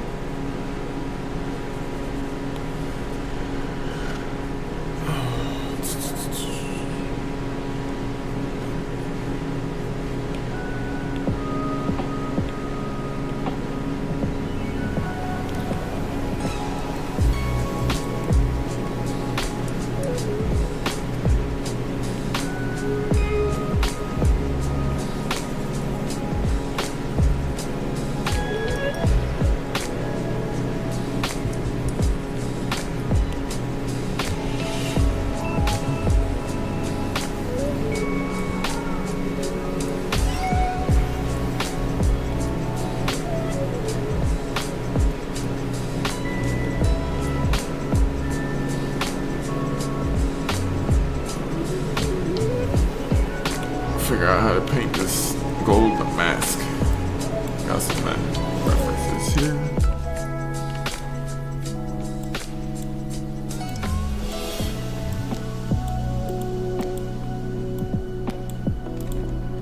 I want it to be more of like a yellow gold rather than like a greenish gold.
Like that blue. I might try to figure how to incorporate it.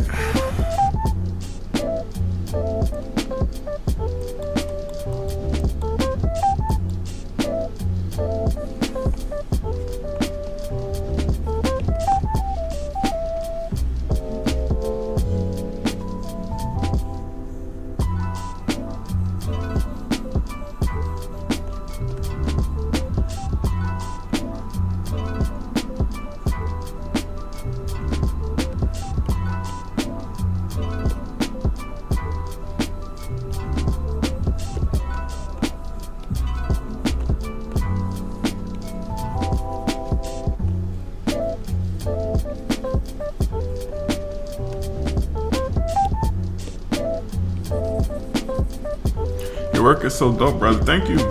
Thank you. Thank you. Appreciate that.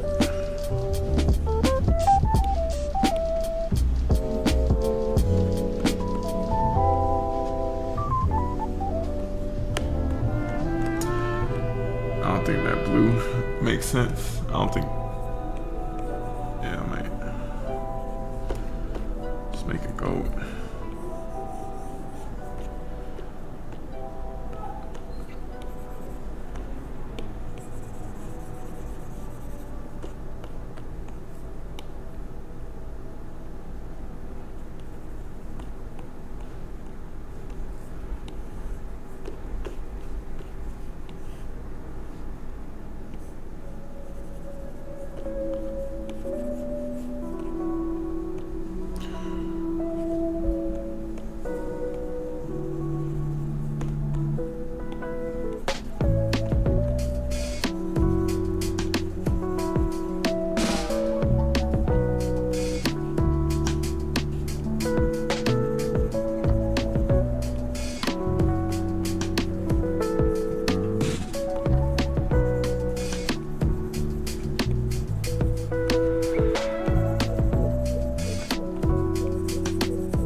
Seems to have like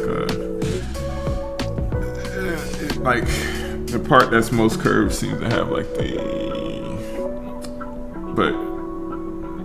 the brightest highlight, but that wouldn't the light I guess that I'm painting is mostly based off of this reference, so it's kind of coming from behind, so I don't think this highlight makes sense.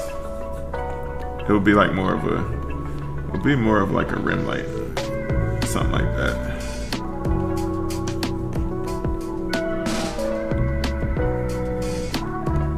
Coming from above and behind.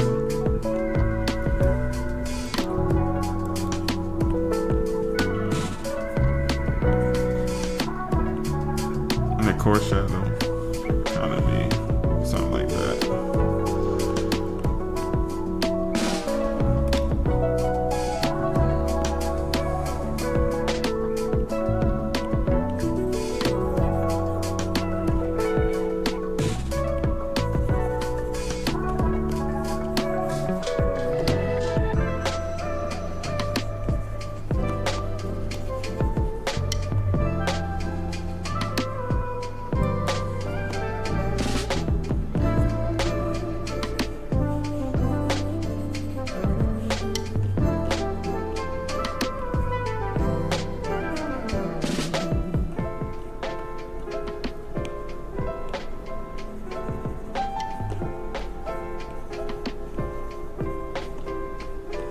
A lot of this is just putting color down to see if it looks okay.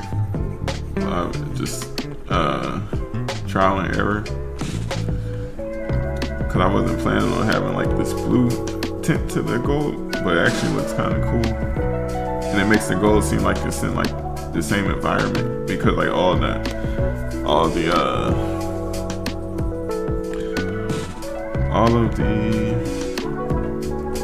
bright highlights are pretty cool.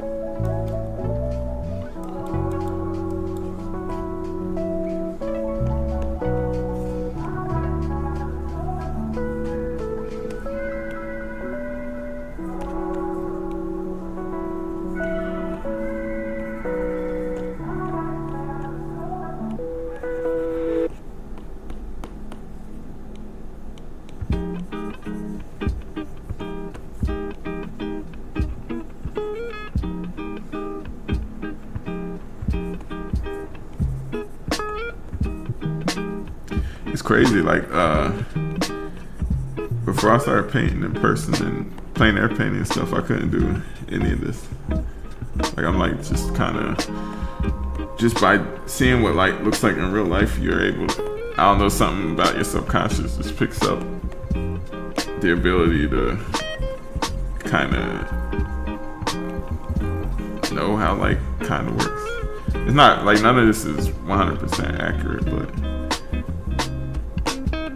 you can kind of infer, look at a reference and then infer how you think the light might behave. One of my biggest struggles is find out where to put highlights. Learning a lot from your work. Thank you. Yeah, it's tricky. It really is a situational thing, but there's kind of general rules that apply. There's a book by it's called How to Render by Scott Robinson, and he really breaks it down in terms of like the scientific approach behind it. I have to make it through that whole book. It's really, I haven't finished, but I think it might help you out.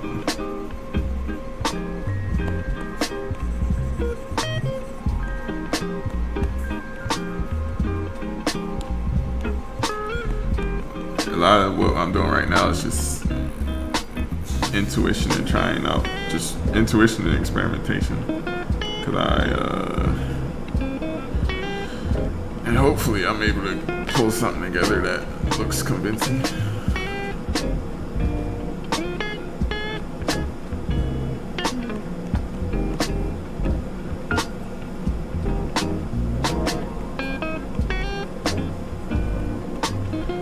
Should be like a cast shadow coming from like the nose onto the face, like from the mask.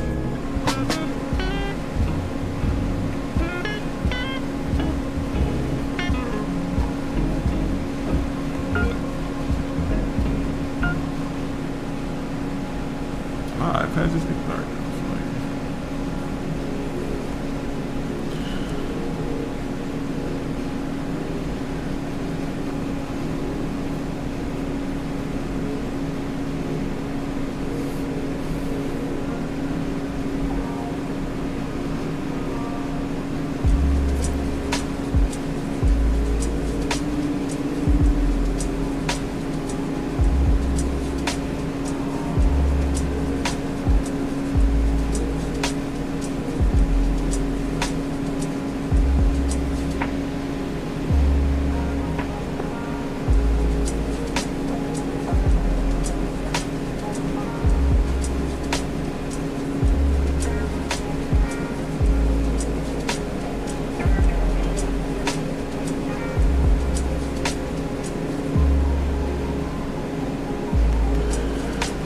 I don't know if that shadow's too dark.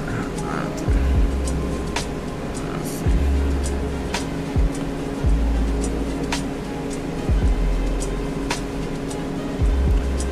Something's off about it.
And from Panama. Hey, how's it going? How's it going?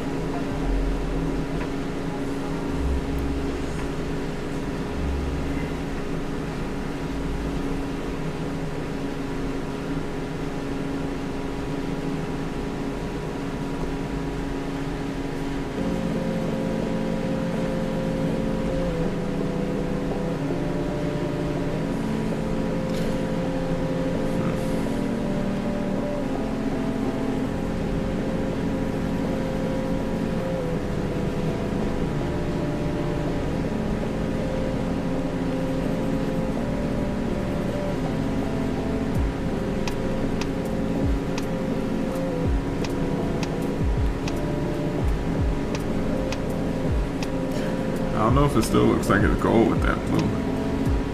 Kind of like it though.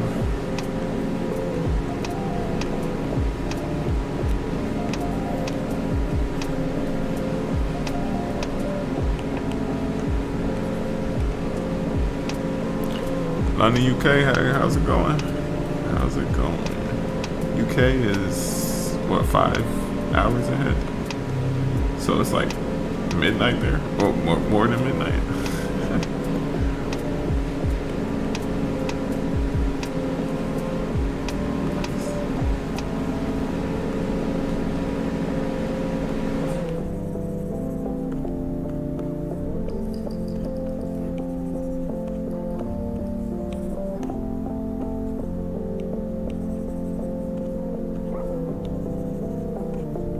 Does this look like gold yet? I don't know.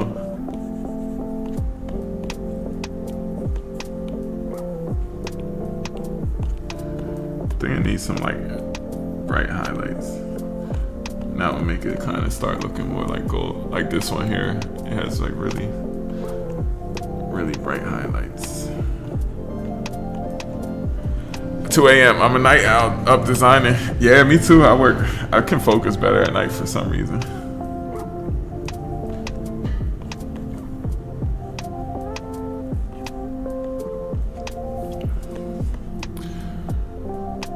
Alright, so it looks like when you have a bright highlight, it's like really saturated yellow and then a dark as it curves away. Try to.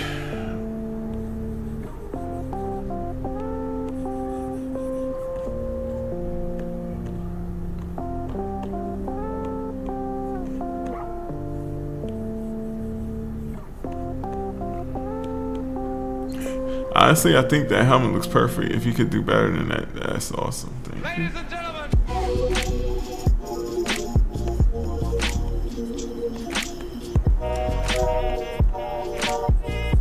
Something still feels a bit off to me, but I think it's getting there.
So looks like you have your same style of painting or digital.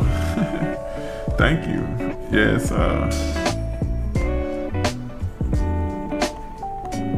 Yeah, I just try to black out colors. That's what helps me think about it.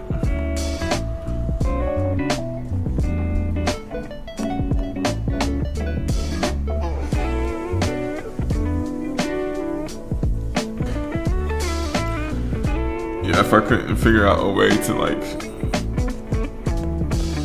find like a analogous version of doing things digitally as I can in traditional, I probably would have dropped digital a while ago. Because it was frustrating trying to like think in terms of like blending modes and all that kind of stuff. I just couldn't figure it out, so I just tried to think how it would mix, if this was gouache, how it would mix up like certain paints.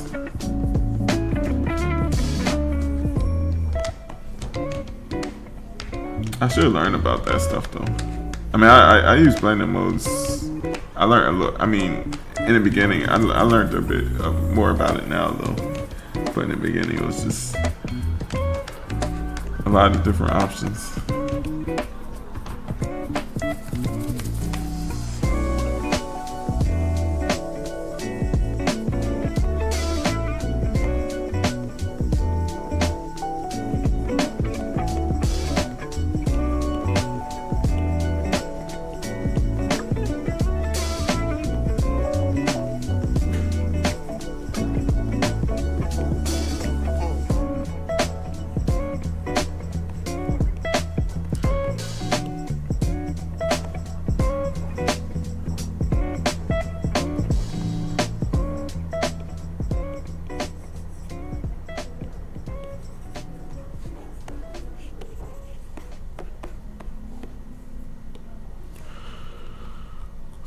Facts. Almost like relearning the graph to transition. Yeah, exactly.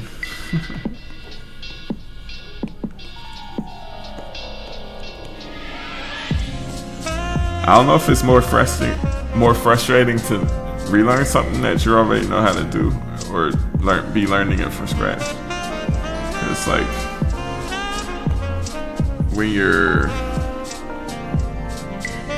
if you're experienced at some version of art, you might feel frustrated that you can't like get your same results.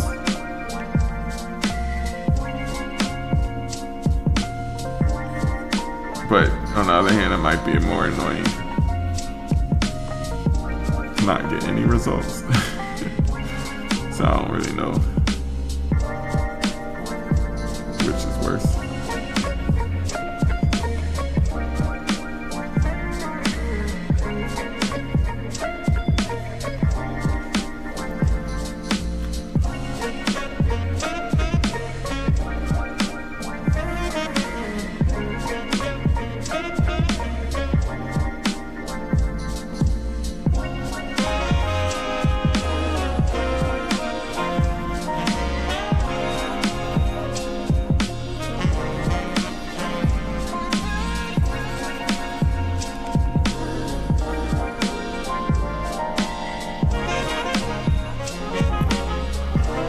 You working all on one layer?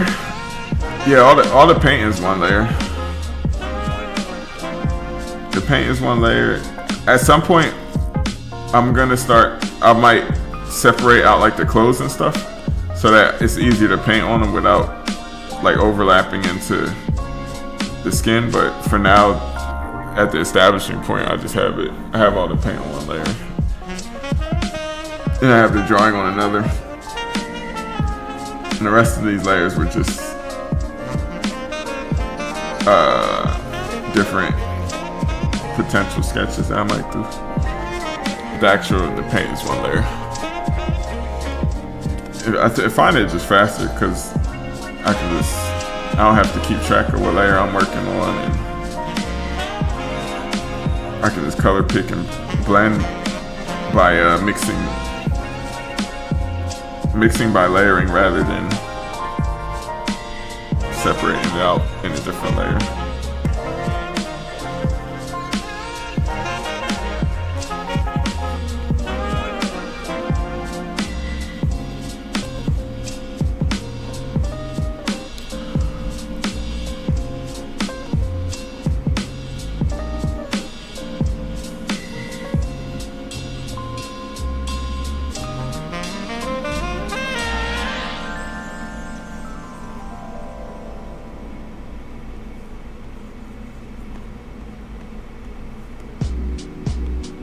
Looks really good. Thank you. Thank you. Thank you. The line art is superb. Thank you. Appreciate that.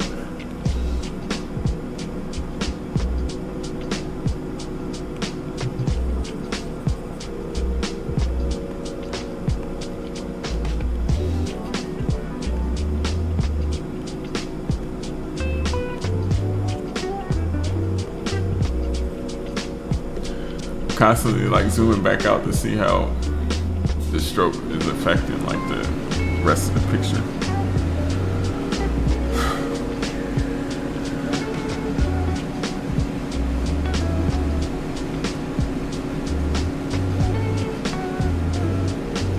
So I don't know if that's like kind of nauseating to look at.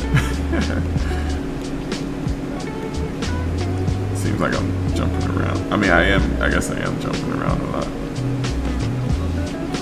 That's how I tend to work though, just in general. Even traditional, I build like the picture up kind of all at once, like jumping around in each. So I find if I work on one area too long, whatever paint you put down, it changes the context of everything else in the picture. So by jumping around, you're updating everything as you go, rather than if I spend all this time on this one part and I zoom out and then now it makes everything else look different, then it's like now I have to fix that too. Love your style, man. It's great. Thank you. Thank you. Thank you.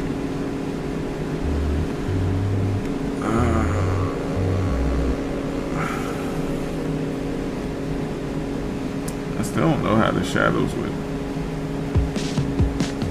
work like with these eye holes. I don't know how the dark to make it. Like that feels a bit too dark. It's like creepy. But if I think it would be that dark though if the light's coming like from the back and the side. Maybe not that dark.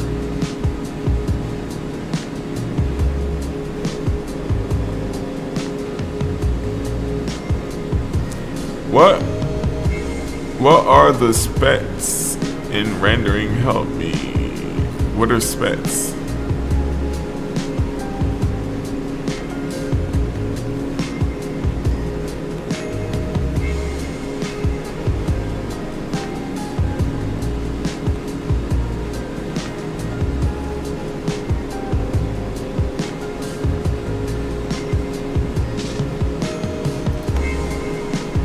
Oh, steps.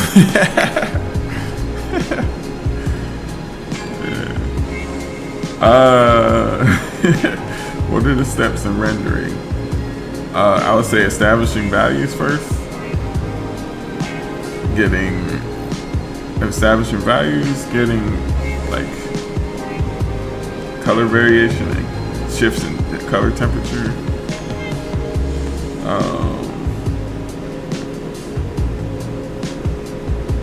It's kind of the two main things. I think it's something else.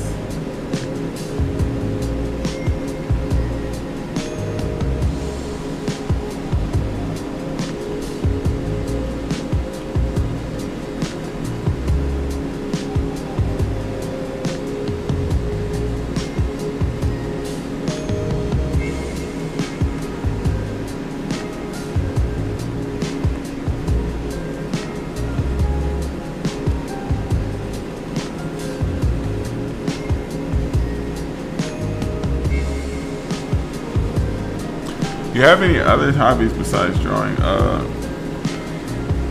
It used to be basketball, but since COVID I haven't been playing as much, really at all. Gotta get back into it. I do have a hoop now. I don't know if I have a hoop like right over there.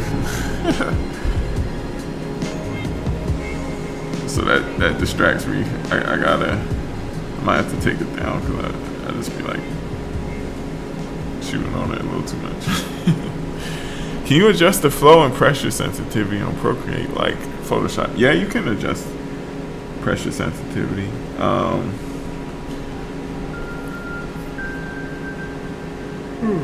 find that I like the pressure sensitivity sensitivity not that high, and I would rather just adjust the opacity here, like with the actual opacity meter. That way I'm having, like, I know it makes it easy for me to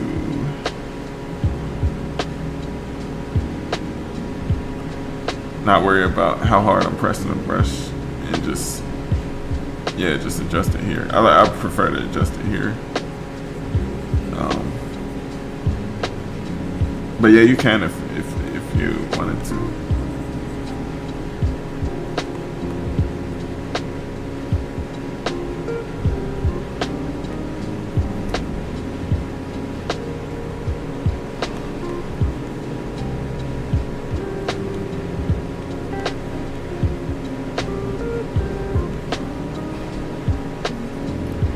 Time for bed. Brain is exhausted.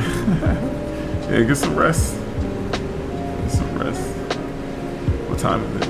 It's like, I can go for a bit more. Yeah, I'm just chilling.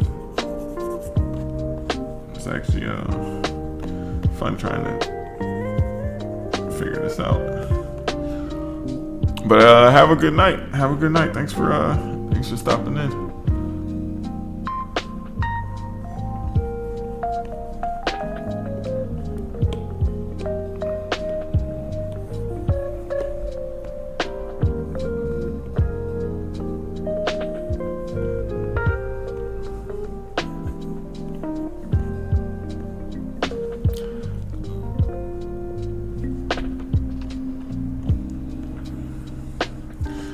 Still don't know what shape, like, trying to figure out, like, the shape of the mask as I'm going along.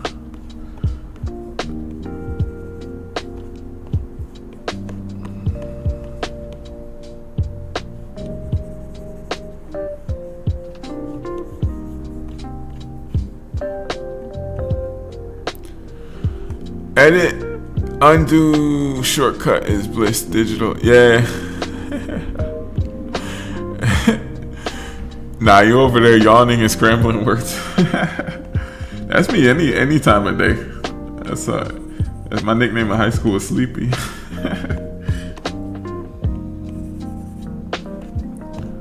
I'm a naturally.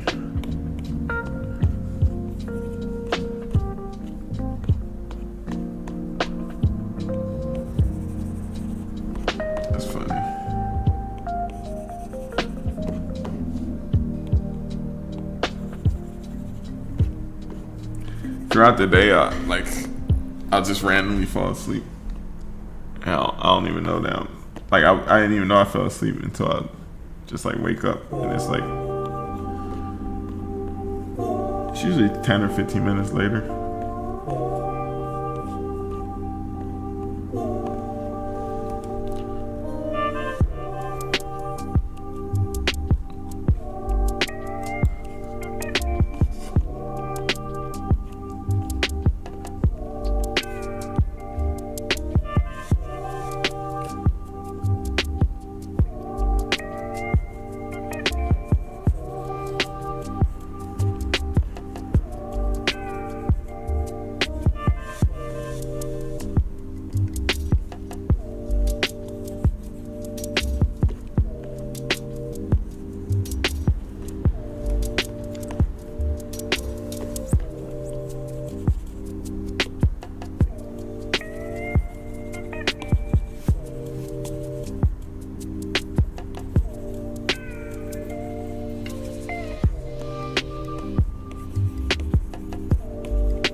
Does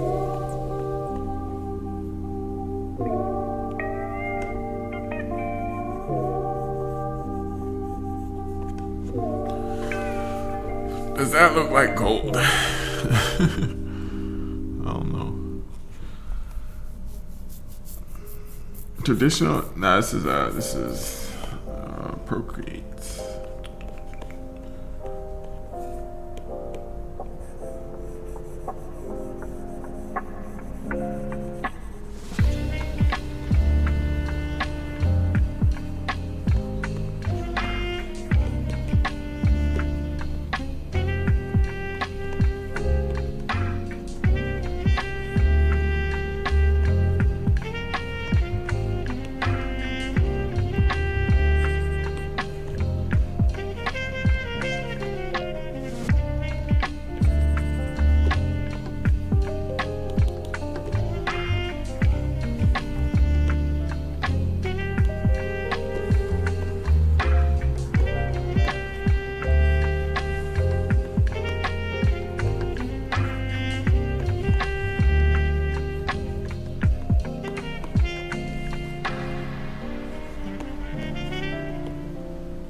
I don't know if light would get inside of these. Maybe it would. I don't know. I don't know how to make the eye holes look convincing.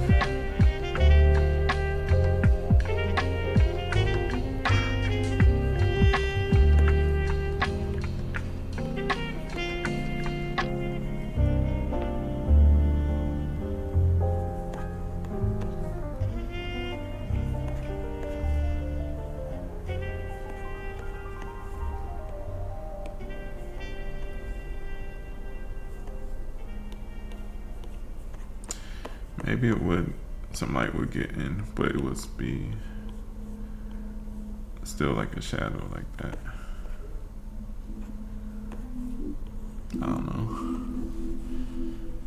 It looks gold to me. It's dope how you bounce the greens and blues from the surroundings too. It's got a shiny feel to it. Thank you. Thank you, thank you. Something still feels off to me and I don't know what it is. Like this.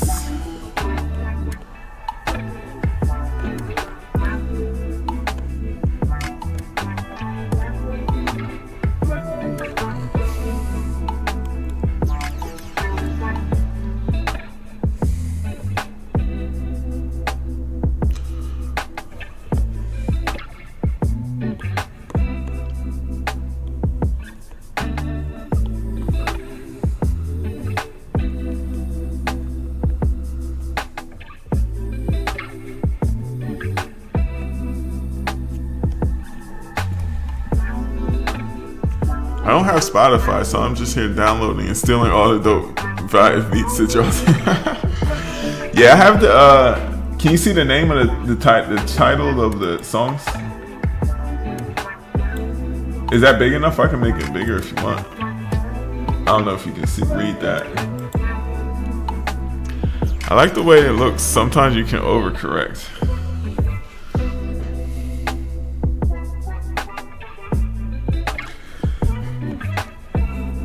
I think I'll come back to it.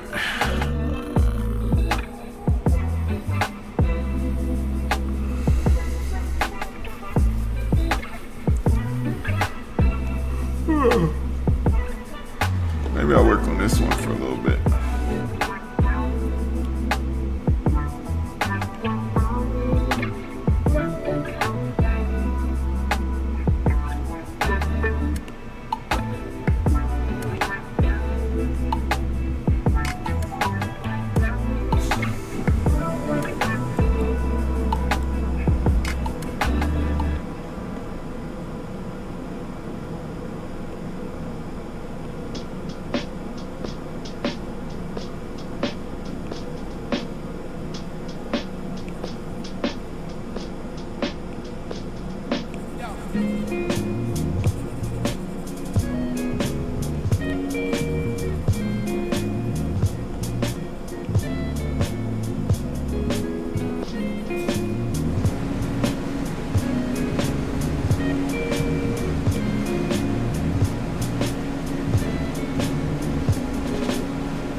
I don't have spot.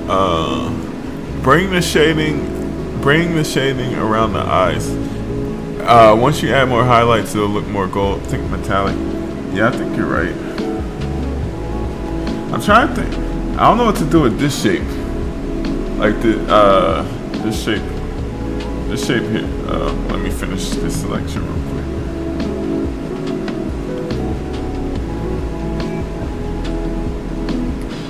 Yeah, this shape right here. I don't know. Cause it kind of looks like the horn is doing a cast shadow there, but I don't think if the lighting was from like above and behind, I don't think the cast shadow would be right there.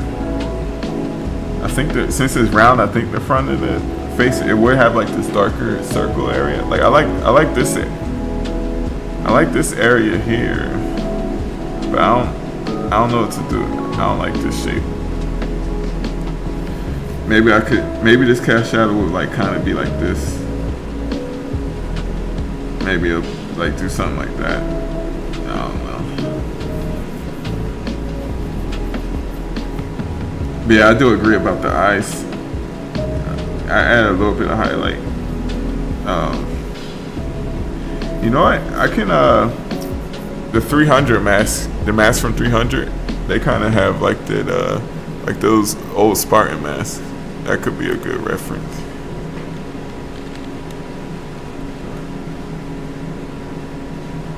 It's kind of different, I guess.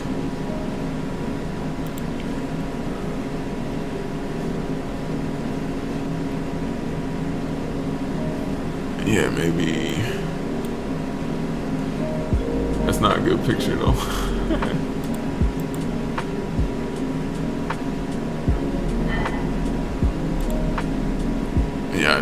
Yeah, this. It's kind of. I mean, it's not the same shape, but like some light does get through, and then it's like a shadow.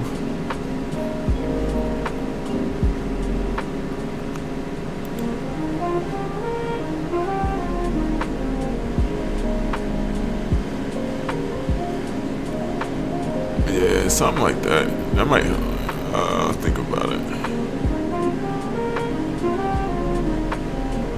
What's another mask?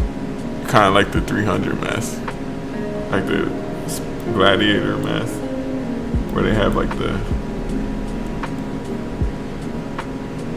I don't know. I'll come back to it.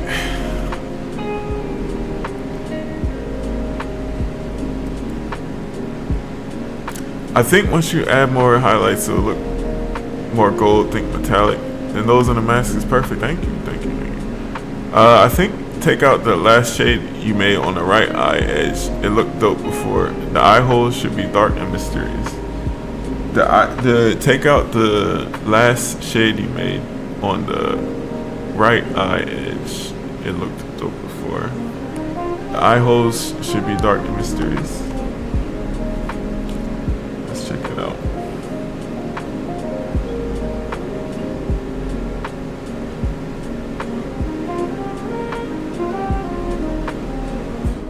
Could make it just like make it like just completely dark and just have like it like creepy, just like the black of the eyes. That's actually not. That's not bad. Just have like the eye shape, kind of like the eyes are glowing in the dark almost, and then everything else was just like.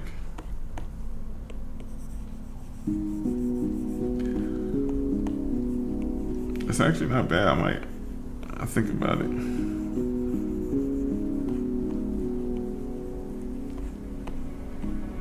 It's kind of creepy.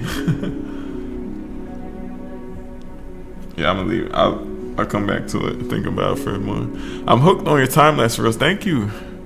I think the eye holes should just. I think eye holes should just light enough to see the emotion and expression in the eyes. It'll bring the forehead down and add depth. I think I might have. Oh, square it up. It will bring the forehead down and add depth.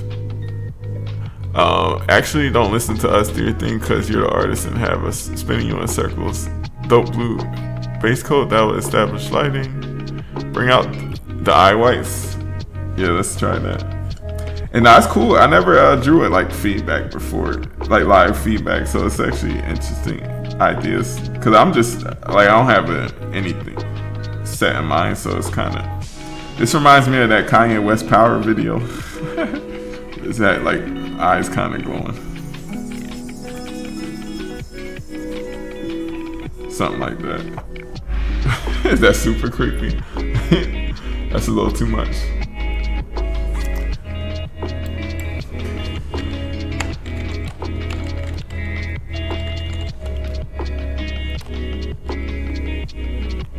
Yeah, this video.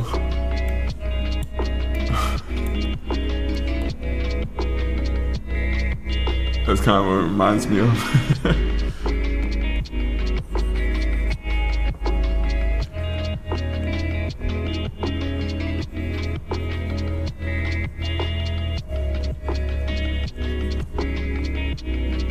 I don't know.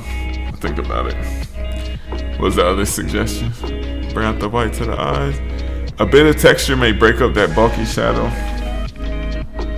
The Spartan masks are wide open to the lights. Yeah, they're gonna get through. Yeah. Like the Spartan mask, it comes out a bit. It comes out like wider to the side. Where the way I have it, it's like it cuts in like about right there. A little specular light in the eye.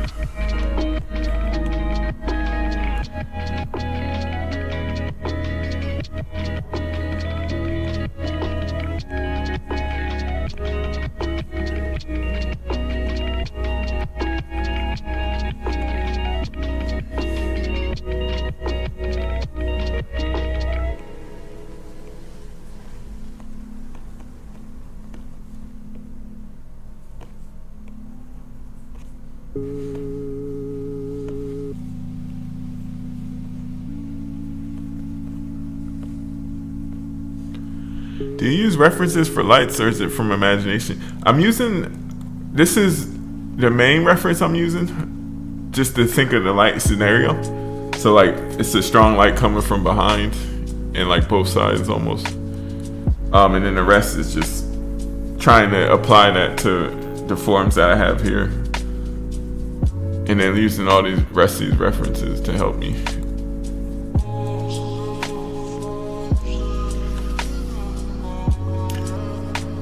And a little highlight on under the eye.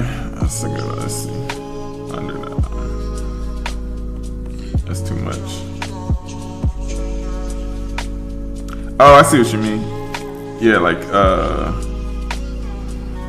something like that.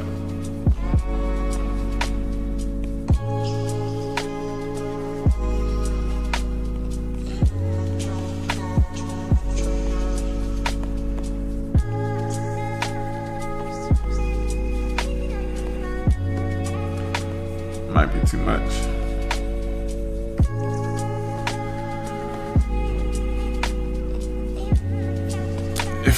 If it's highlight under the eye, then it would need some here too, because both of those planes face downwards.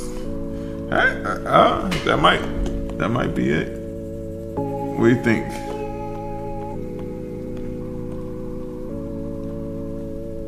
That might be it. Beautiful. Maybe a little less. Cause yeah, this I forgot what it's called. Whatever this is, it's created like this is facing downward. Same with the eyelid. Yeah, that might have been a good call. I think I like it.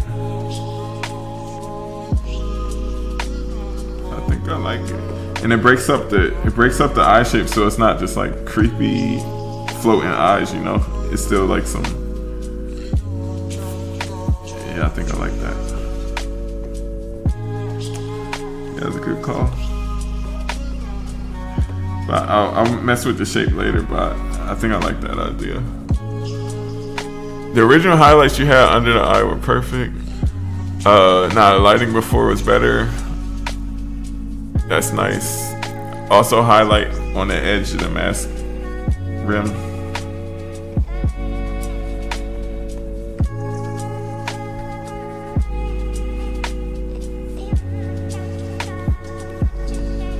Now the other thing you can, I like, cause I don't erase the line work.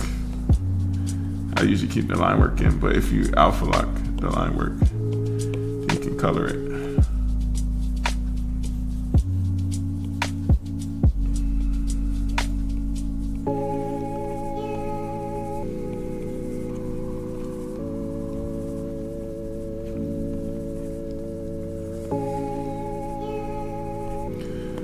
See, I'll let it bake for a minute.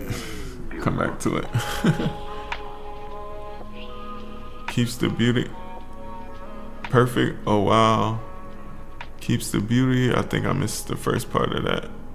Where was it? That's nice. Keeps the beauty. Yes, it's fun. Like, trying to think of it like in real time. It's like more of a challenge than just. Cause I know I could just draw this photo. I know I could do that, and then it'll be done in like an hour and a half, maybe 2 hours if I want to be extra. But this is like, I don't know. It's more of a thinking about how light interacts and stuff. It's like a puzzle, I guess.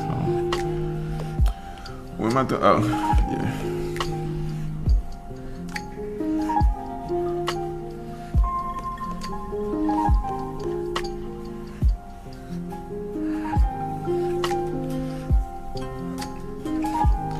But I had to do a ton of studies like that first to just be able to do it.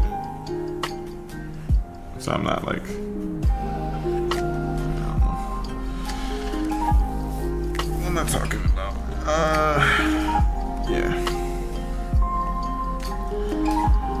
This braid, it should.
What app am I?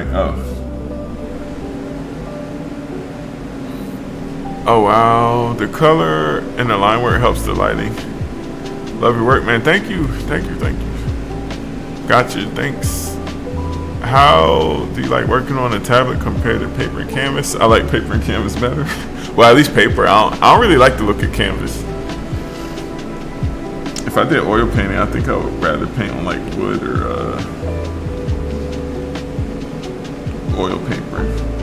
I don't like that canvas texture look.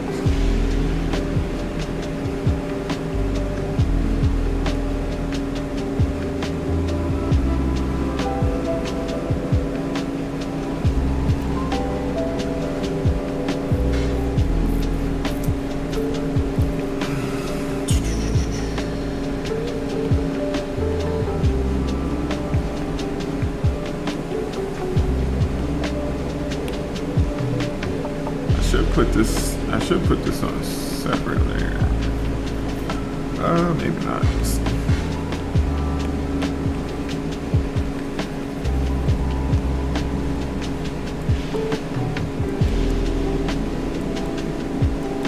Yeah, dark skin tends to reflect like the light of the surrounding, and that gives it like you can see like blue undertones.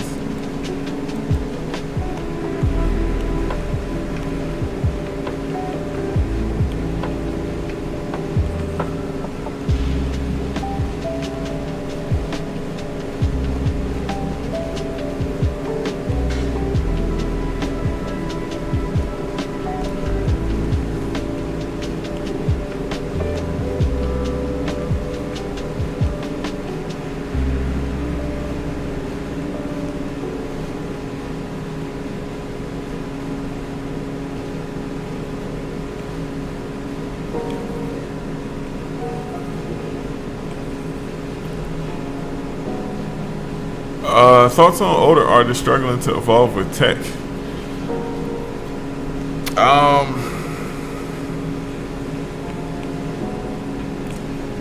feel like I'm not that tech savvy. I do like the very bare minimum functionality of what Procreate and digital programs can do. I think if you can find some way of working that works for you, which that's not that's not useful at all. That's like I basically said something and didn't say something at the same time. What's a good answer?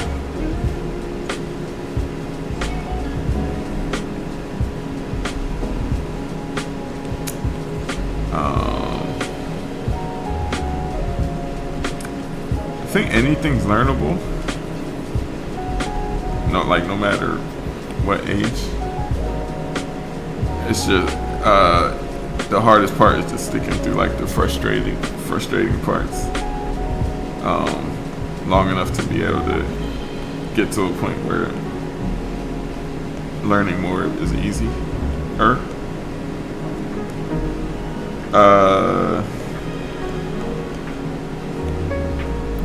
Paper is better. Wasn't sure if you did Canvas. Haven't done Canvas yet, but I should try it before I write it off completely. But at least from what I've seen, I just don't like the appearance of like that canvas texture. But I don't want to write it off without actually getting first-hand experience.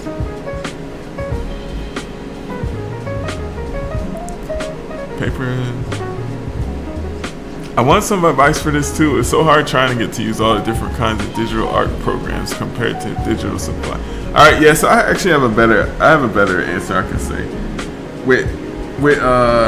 With technology,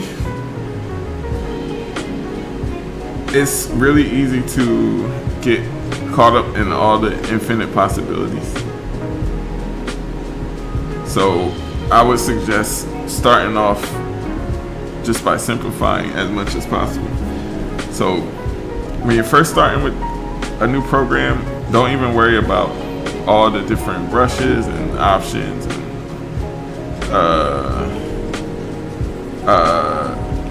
options and like it's an infinite number of possibilities, and you need to get momentum before you start exploring those possibilities. So start off with just like a simple workflow, whether you just try doing like studies with just using like one brush, maybe just use like a round brush or just a square brush, and that will help you to be able to just at one time focus on. At first, that will help you just focus on getting a feel for the program in the beginning, and once you have a feel for the program, then you can add new layers on top of that. But it's like any skill, you start off simple and build up to complex. If that helps. I don't know. That's better than whatever I said before, I think. Really? You seem so experienced with it? I feel like I caught my stride with it probably like a year or two ago with digital, but for the longest time it took me like, I bought my iPad in like 2018. This is a 2018 model, so I think I bought the iPad in 2019. And I didn't start making digital art that I liked until 2021, like when I was forced to at the time I was moving to a new apartment and all my art supplies were packed up, and I wanted to make art, so the only thing I had out was my iPad. So it forced me for like about a week or so. If I wanted to make art, then I had to use the iPad. And that made me stick with it through the frustration long enough to get over like the frustrating learning curve. Because especially if you have experience like painting, like if you know how to paint traditional, but it sucks when you know what you're doing, but you can't get your normal results because you're using different mediums. So for me, I would always, before sticking with it long enough to get good at it, I would always just call it quits and just go back to traditional. But if you can somehow prolong that frustrating period and get past the learning curve, then something clicks and you get to a new plateau, and then you get stuck again and something clicks, and basically it's an ongoing cycle. I hear you. Don't let tech stop the creativity, for sure. Oh dang, we on digital this morning. It's night for me, but yeah, for sure. The green hair complements warmth of the skin tones. Nice piece, solid fundamentals. Thank you. Thank you. Yeah, cause so this green is gonna become the highlights.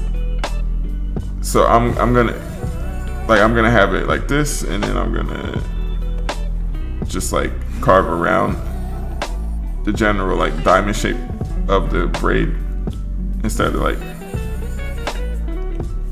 drawing all of those details.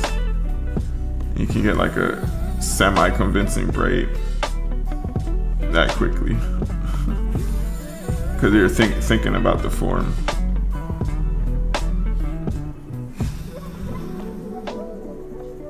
And then this one presumably is just going to be mostly in shadow from the body. And I'll be able to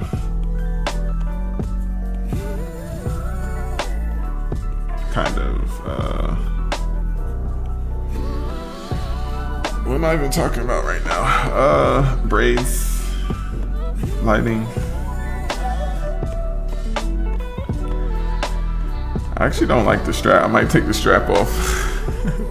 Just make it look like it's floating. That was very helpful. Thank you. Got my iPad 2021. I keep juggling between traditional and iPad. It keeps me trying new things. Yeah, I go through phases. Like, I've been on I go through phases, and at some point I get kind of tired of something, and I'll try something else just to switch it up. It's like I've been on an acrylic wash / watercolor phase for like probably since the summer, and I just wanted to switch up. I was doing like some sketches on my just loose doodles or whatever, and I brought them into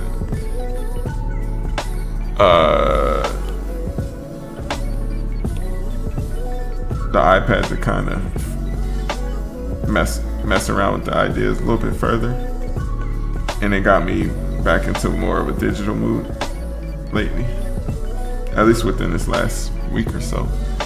I think this mask would make like a cast shadow, something like that.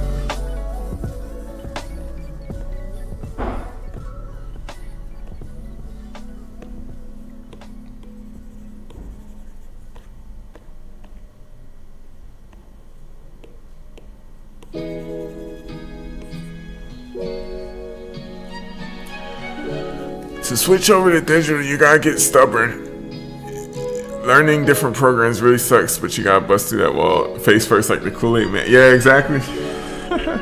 Exactly. Yeah, I would say, especially in the beginning, that's the biggest hurdle, just being stubborn enough to stick. Because once you get over the technical aspects, all your fundamental, like everything you know about painting just kicks in. You just gotta get over it. So you're not starting from scratch. You're starting from scratch in terms of understanding how to make the program do what you want. But once you get to that point, then you're like, you already have a head start because you know how to paint. And if you can think the same way in digital that you do. Well, at least that's what works for me. I try to think of it the same way that I would if I was just gonna paint it normally. And that way I can use all the all the previous knowledge as like a stepping stone, but also take advantage of the stuff that digital does well.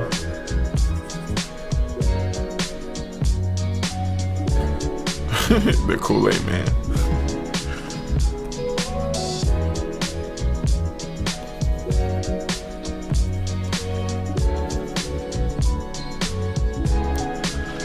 I think it's too much saturation in the shadow.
Limitless colors, yeah, for sure.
Hey, are your headphones the Sony XM4s? If so, do they fit well with glasses? My AirPod Maxes do not, and I'm considering switching.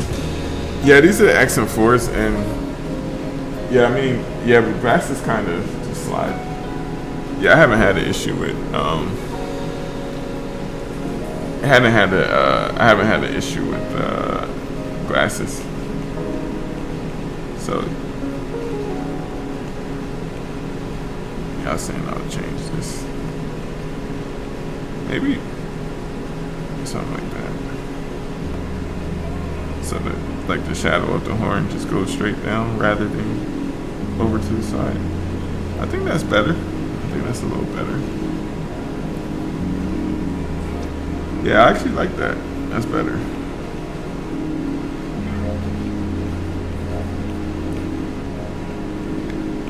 The shadow should come down like this.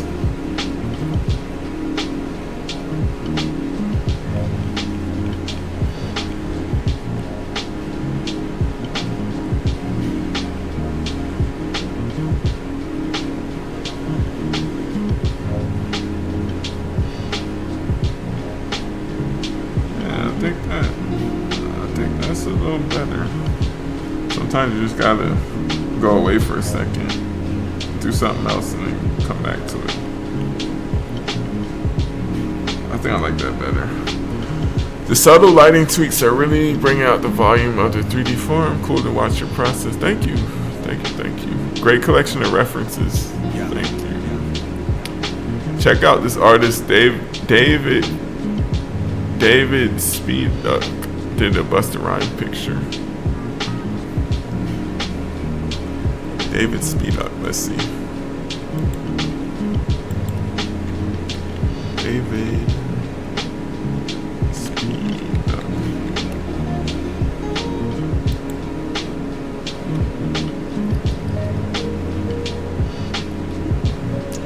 Oh, nice. It's like neon stuff. That's pretty cool. Looks like they're like murals and stuff.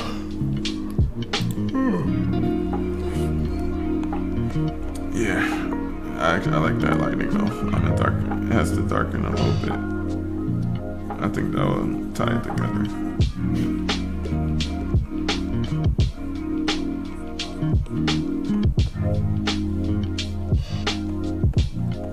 Yeah, I think sometimes something just kind of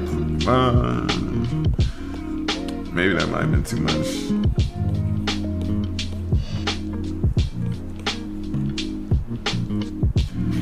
It feels like a step in the right direction though. 'Cause I didn't like it before.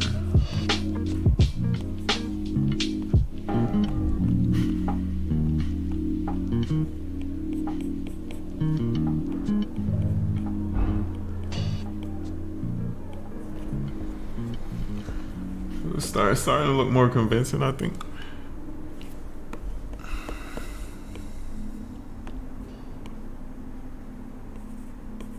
But yeah, like I was saying earlier, you don't want to overdo it because then just like one stroke could make it kind of look right, then the opposite can happen too.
Yeah, gold, it's a lot of colors in gold rather than just what you think of in gold.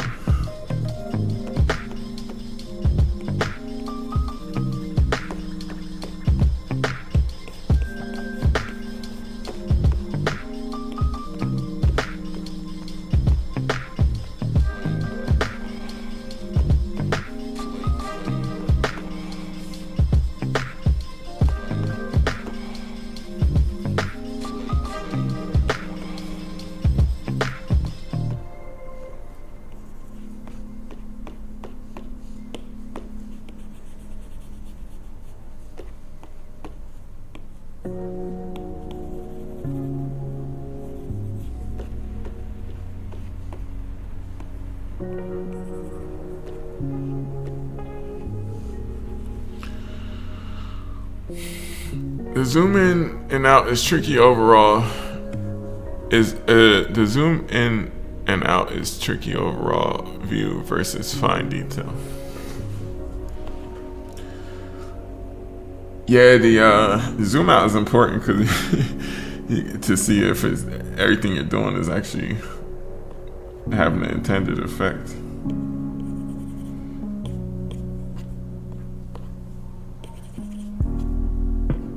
I haven't even been using this reference window.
I can't help ask a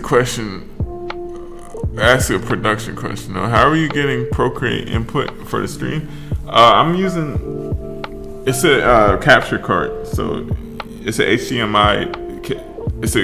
It's a capture card. One side has a USB-C and the other side has an input for HDMI, and you can plug it to your computer that way.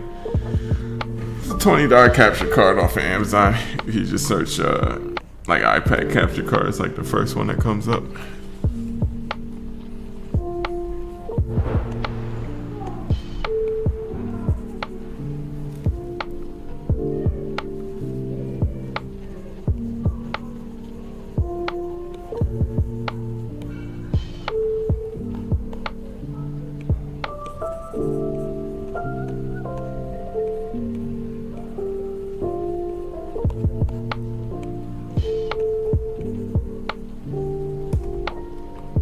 Very cool, thanks. Yeah, no problem. No problem.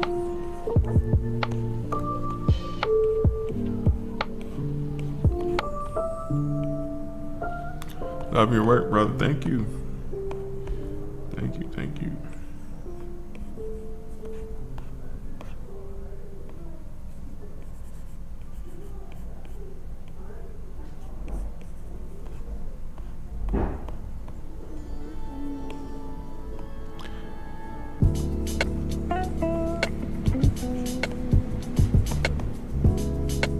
How much of your art is commissioned?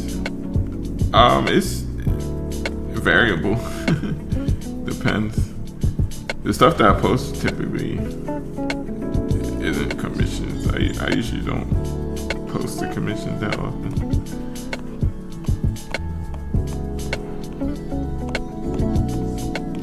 This is just for fun.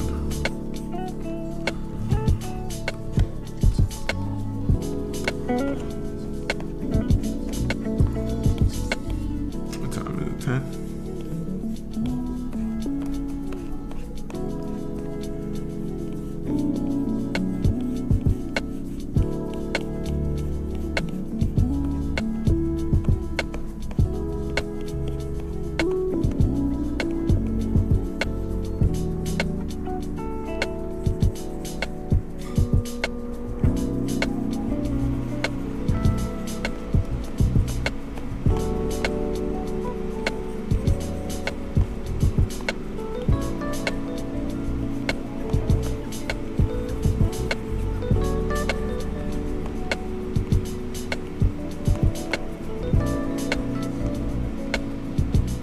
What's your favorite thing to draw slash paint? Probably people portraits. At least this is my go-to thing to draw slash paint. If it's not people slash portraits, then I like figure drawing. I like well, that's people. I like plein air painting. And for plein air painting, I like painting like brick buildings or stone bridges. That's kind of, I find myself painting those a lot.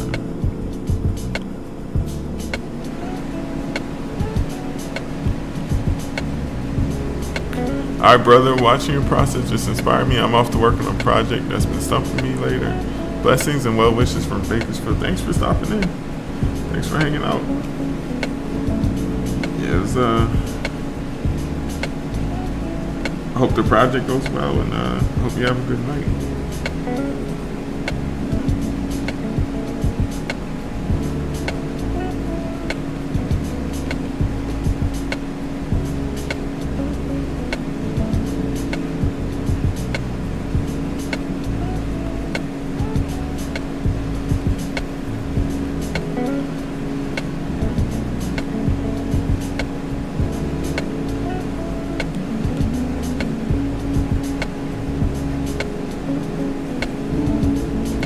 Starting to look fire. Thank you. Thank you.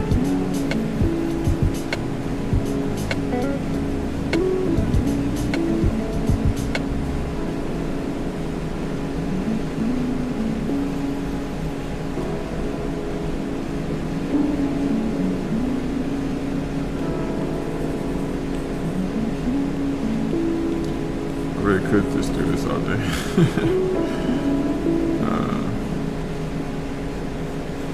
Trying to figure out like the rendering puzzle is always fun once you get to a certain point.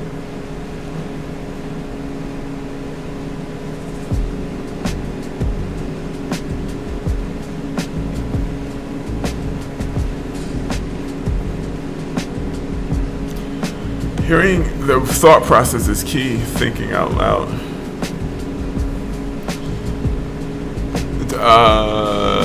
Do you sell prints? I don't have any prints right now, but I want to start doing like print drops. Like, that's why I'm kind of getting into more stuff besides just photo studies, because then it's like mine and I can do what I want with it. Then you have another 21 draw course. I already have the first one. I am not, I don't have another one yet. I'm working on like a free sketching workshop that'll be available.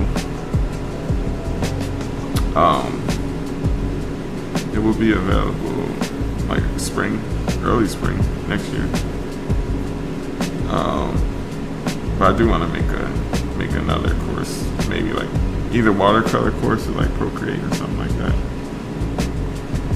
think that'd be kind of cool. And thank you. Yeah, the helmet reminds me of Loki. There you go.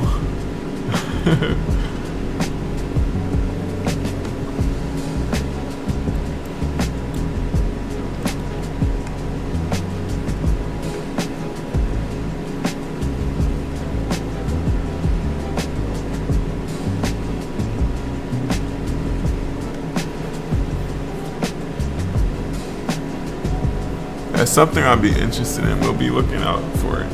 Thank you. And what was that? The Procreate course or like watercolor? I mean, gouache's Procreate might be a bit more different, and people don't have to buy a bunch of supplies.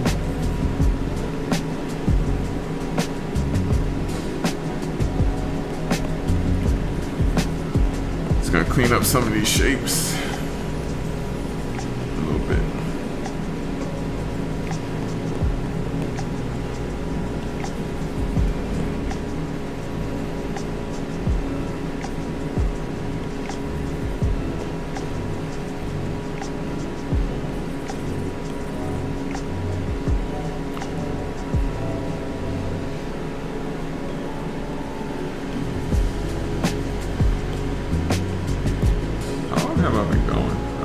now. It's been 3 hours. Wow.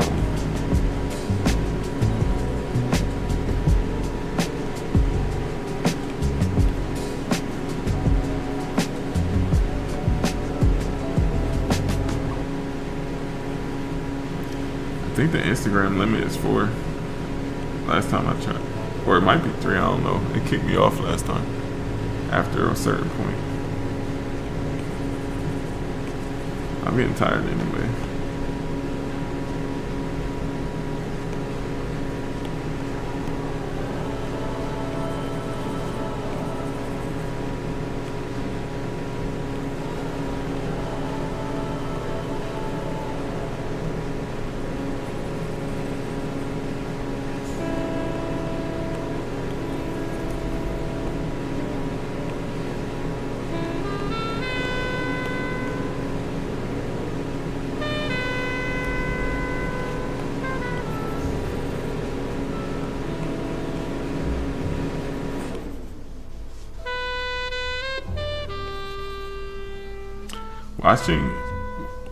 Watching Disney artists on YouTube was a game changer for me using Photoshop.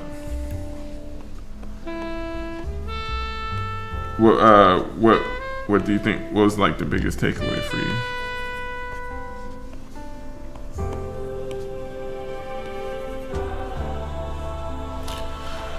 Watercolor is interesting though. Gouache too, both great media. Watercolor is definitely less forgiving. I'm interested in both.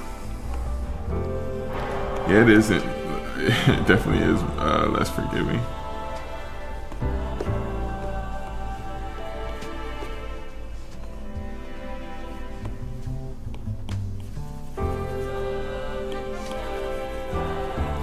I haven't used regular gouache in like a while. It's been a long time. I've been more into acrylic gouache lately. I might need to. I haven't been feeling my palette. Kind of tired of it. Might have to switch colors upwards.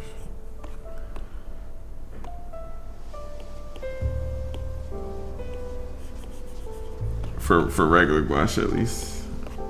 I don't know.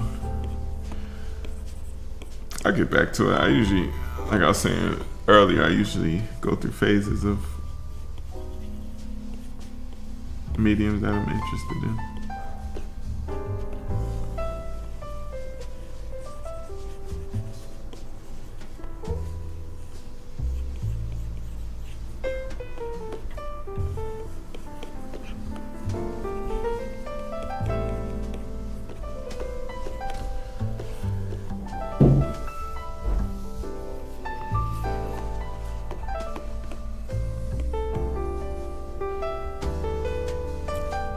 Are you chill guy? Am I a chill guy? Looks great. Rest well. Yeah, have a good night. Thanks for stopping in. You're so cool, bro. Thank you. Appreciate it.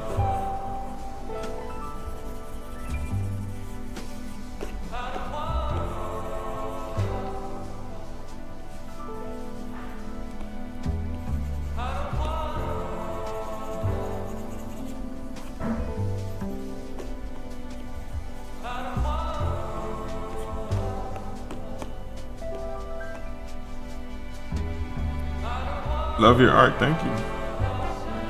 Thank you. Thank you.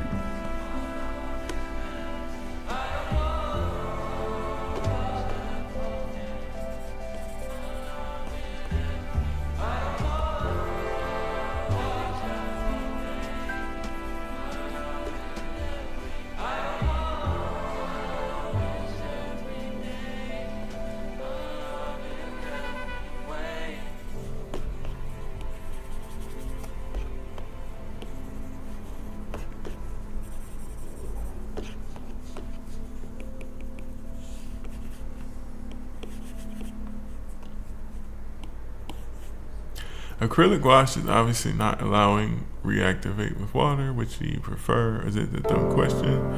Since you've been using acrylic gouache of late, I guess I prefer acrylic gouache right now, but it will inevitably flip flop back. Right now, I've just been more of I've been more of like a layering mood rather than a blending mood. So for layering, acrylic gouache is a little bit better because since it doesn't reactivate. Once it dries, you can just keep layering. But if I wanted to paint more like smoother gradients and stuff, then I would use regular gouache. But yeah, at the moment, I prefer acrylic gouache just because of the mood I've been in lately.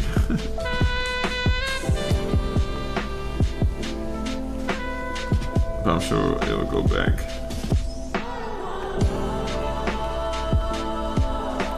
If you just use something at least for me, if I use the same thing like over and over and over, eventually I kind of want to switch up and try something else. And gouache has been, before doing acrylic gouache was my default go-to thing, so.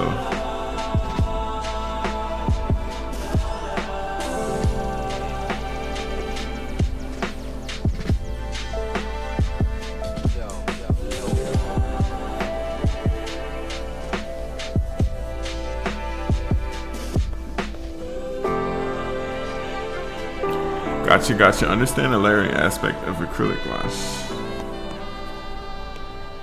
Yeah, for sure. Regular gouache, you really gotta juggle.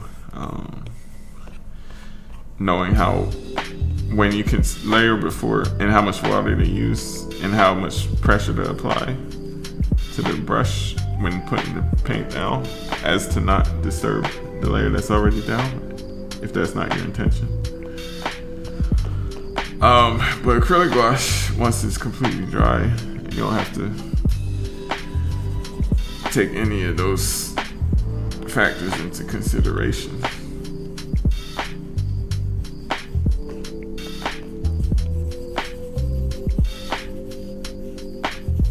You can just layer it.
I like the skin. The skin, I think it's coming out.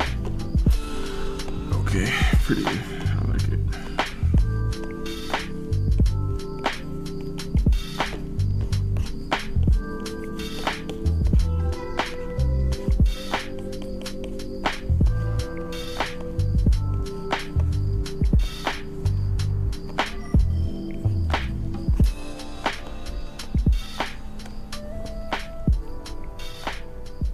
Hey, how's it going? What's up?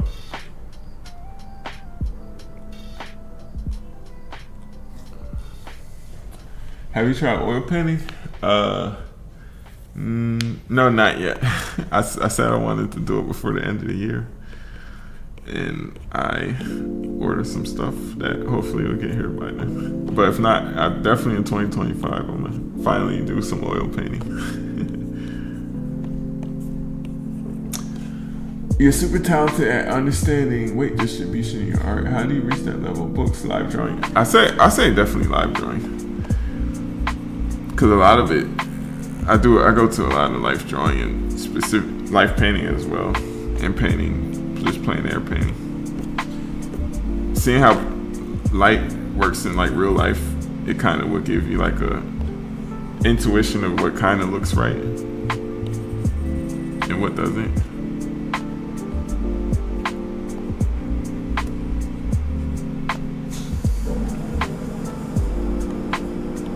But yeah, definitely try painting from life more.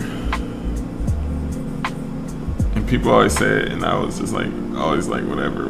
But until I started kind of doing it myself, it makes things kind of click more intuitively. References definitely still help out, but you're not. It makes you less of a slave to the reference. Like here, the reference, the idea of this lighting is being used, but like things are different. Like the arm not in the same spot. You have like different things that are here, and you're able to kind of try to at least put the puzzle together a little bit better. Not saying that's perfect or anything, but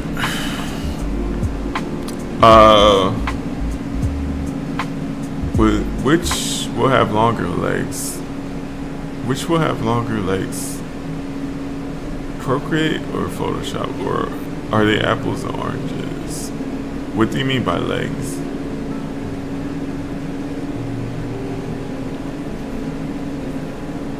My only concern with oils is the toxicity of it, since I have young children, or should I not let them hold me back from depending on supplies used?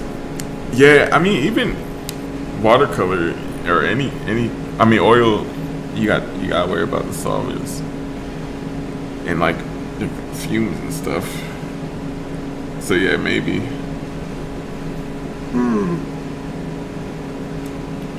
you might want to lean more towards like, I don't know. That's a good question. I haven't really had to think about. Yeah, I'm not gonna be irresponsible and tell you to just go for it, because I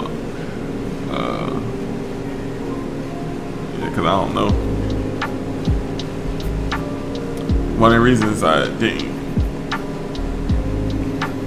before, when I was just working out of a tiny apartment, like corner of my apartment, didn't have that much ventilation.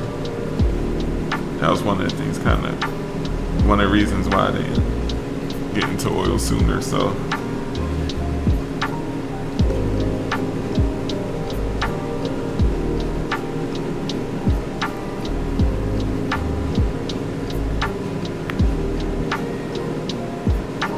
but as far as your question, like understanding weight distribution and stuff, there's a lot of books that are helpful.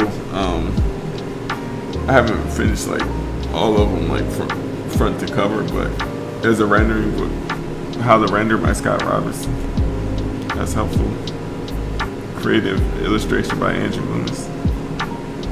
It's a nice one.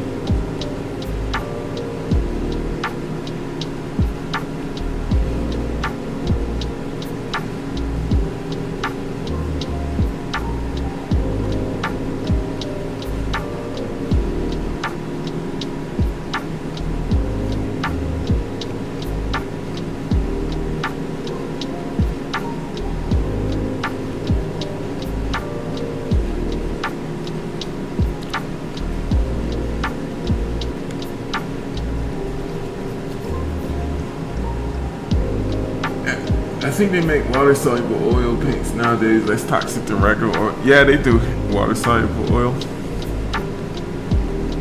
Yeah, that could be an option if you have kids around.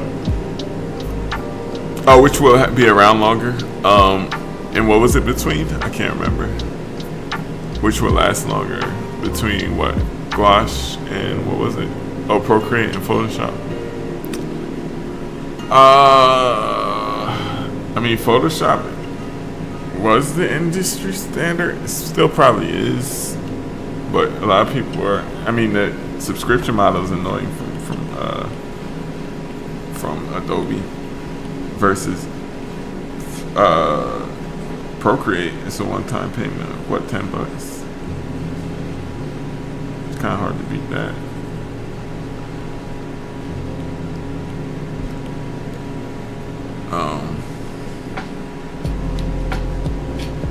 I guess I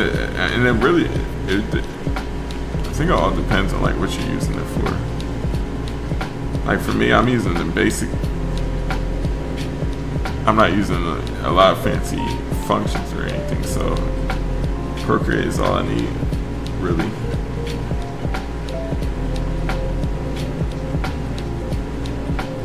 But if you needed to do like fancier stuff,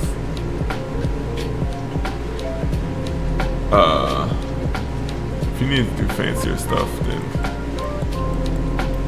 a more powerful program might be appropriate.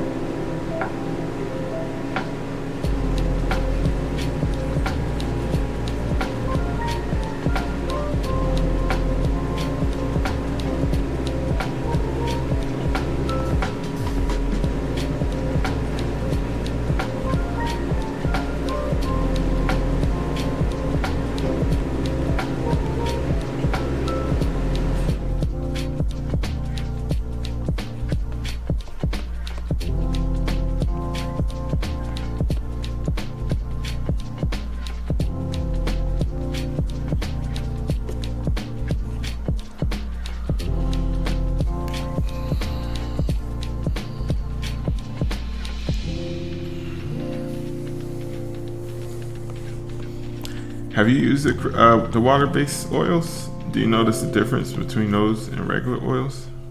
Or is it like negligible?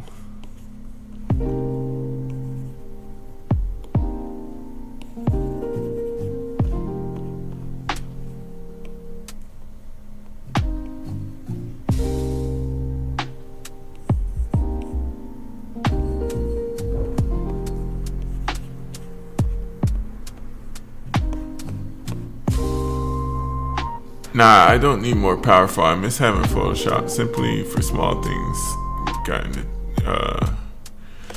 Never get into detail. And yeah, Procreate might be all you need then, really. Clip Studio Paint is good too. Procreate might be the best painterly brush wise, but to each his own preference ultimately. Yeah, and even on desktop, I prefer Clip Studio to Procreate. I really don't make art in Procreate. I meant Photoshop, not Procreate, on desktop.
I use the Wacom Sketchpad with both Illustrator and Photoshop.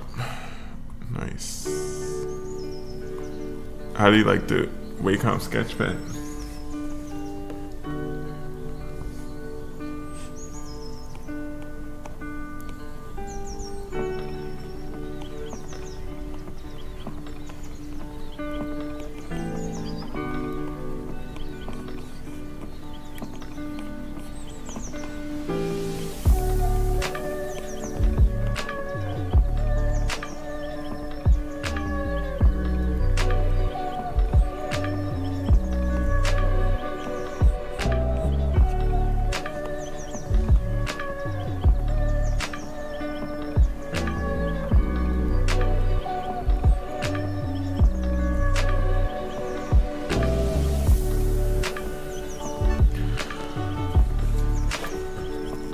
not bad.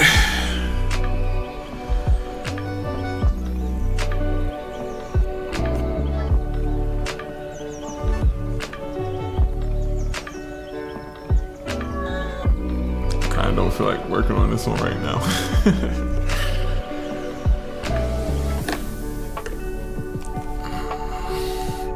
Never before have I watched anyone working Procreate. Now I'm intrigued. Yeah, it's cool. It's a powerful program. It can be as powerful as or as simple as you need it to be. Yeah, I like it. It took me a while though. It was a long learning curve until I figured out how I like to use it. But once I did that, it's fun and convenient.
I still have the old Wacom 24 Touch, if I'm not mistaken, with the name. I have owned it for years now. Great product, but less pricey alternatives. I definitely approve of their worth too.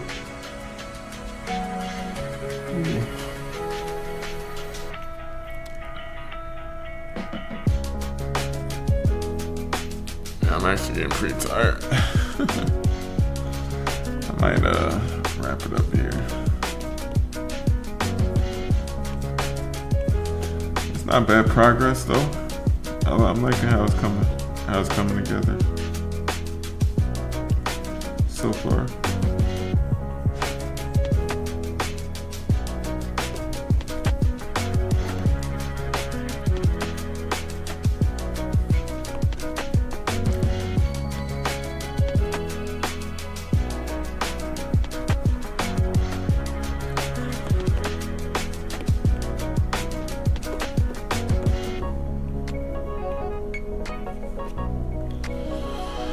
Alright, yeah, I think I'm wrap it up here. Do I schedule my lives or no? No. I just hop on randomly. Sorry. When's part 2? I don't know. Tomorrow I'm gonna go to live painting, so probably not tomorrow. Or if it was tomorrow, it'll be tomorrow like night, but I don't know. I need to get a more consistent schedule. When's a cup of Joe? I actually don't drink. I don't like coffee. Coffee's nasty to me. It looks really good. I love your art. Thank you. Yeah, this was so like it started from like these. I was kind of like doing some sketches and I don't know, I just did this like random shape and then I kind of turned it into these. I made a time-lapse video of this, so I'm gonna post that probably tomorrow or sometime next week. And then I'm just kind of more rendering it out. But save some so I don't miss the finished product. Yeah, for sure they'll be saved. Definitely save them they save automatically on YouTube, and I'll try to make sure I can save them on Instagram. Sometimes they get taken down, but Saved them. Looks really good. Love y'all. Thank you. Thank you. Thank you. Take care. Get some rest. Keep up the great work. Thank you. Thanks for hanging out. Yeah, it was fun. Try to be back at some point. But I know better than to make promises. But yeah, thanks for hanging out, guys. And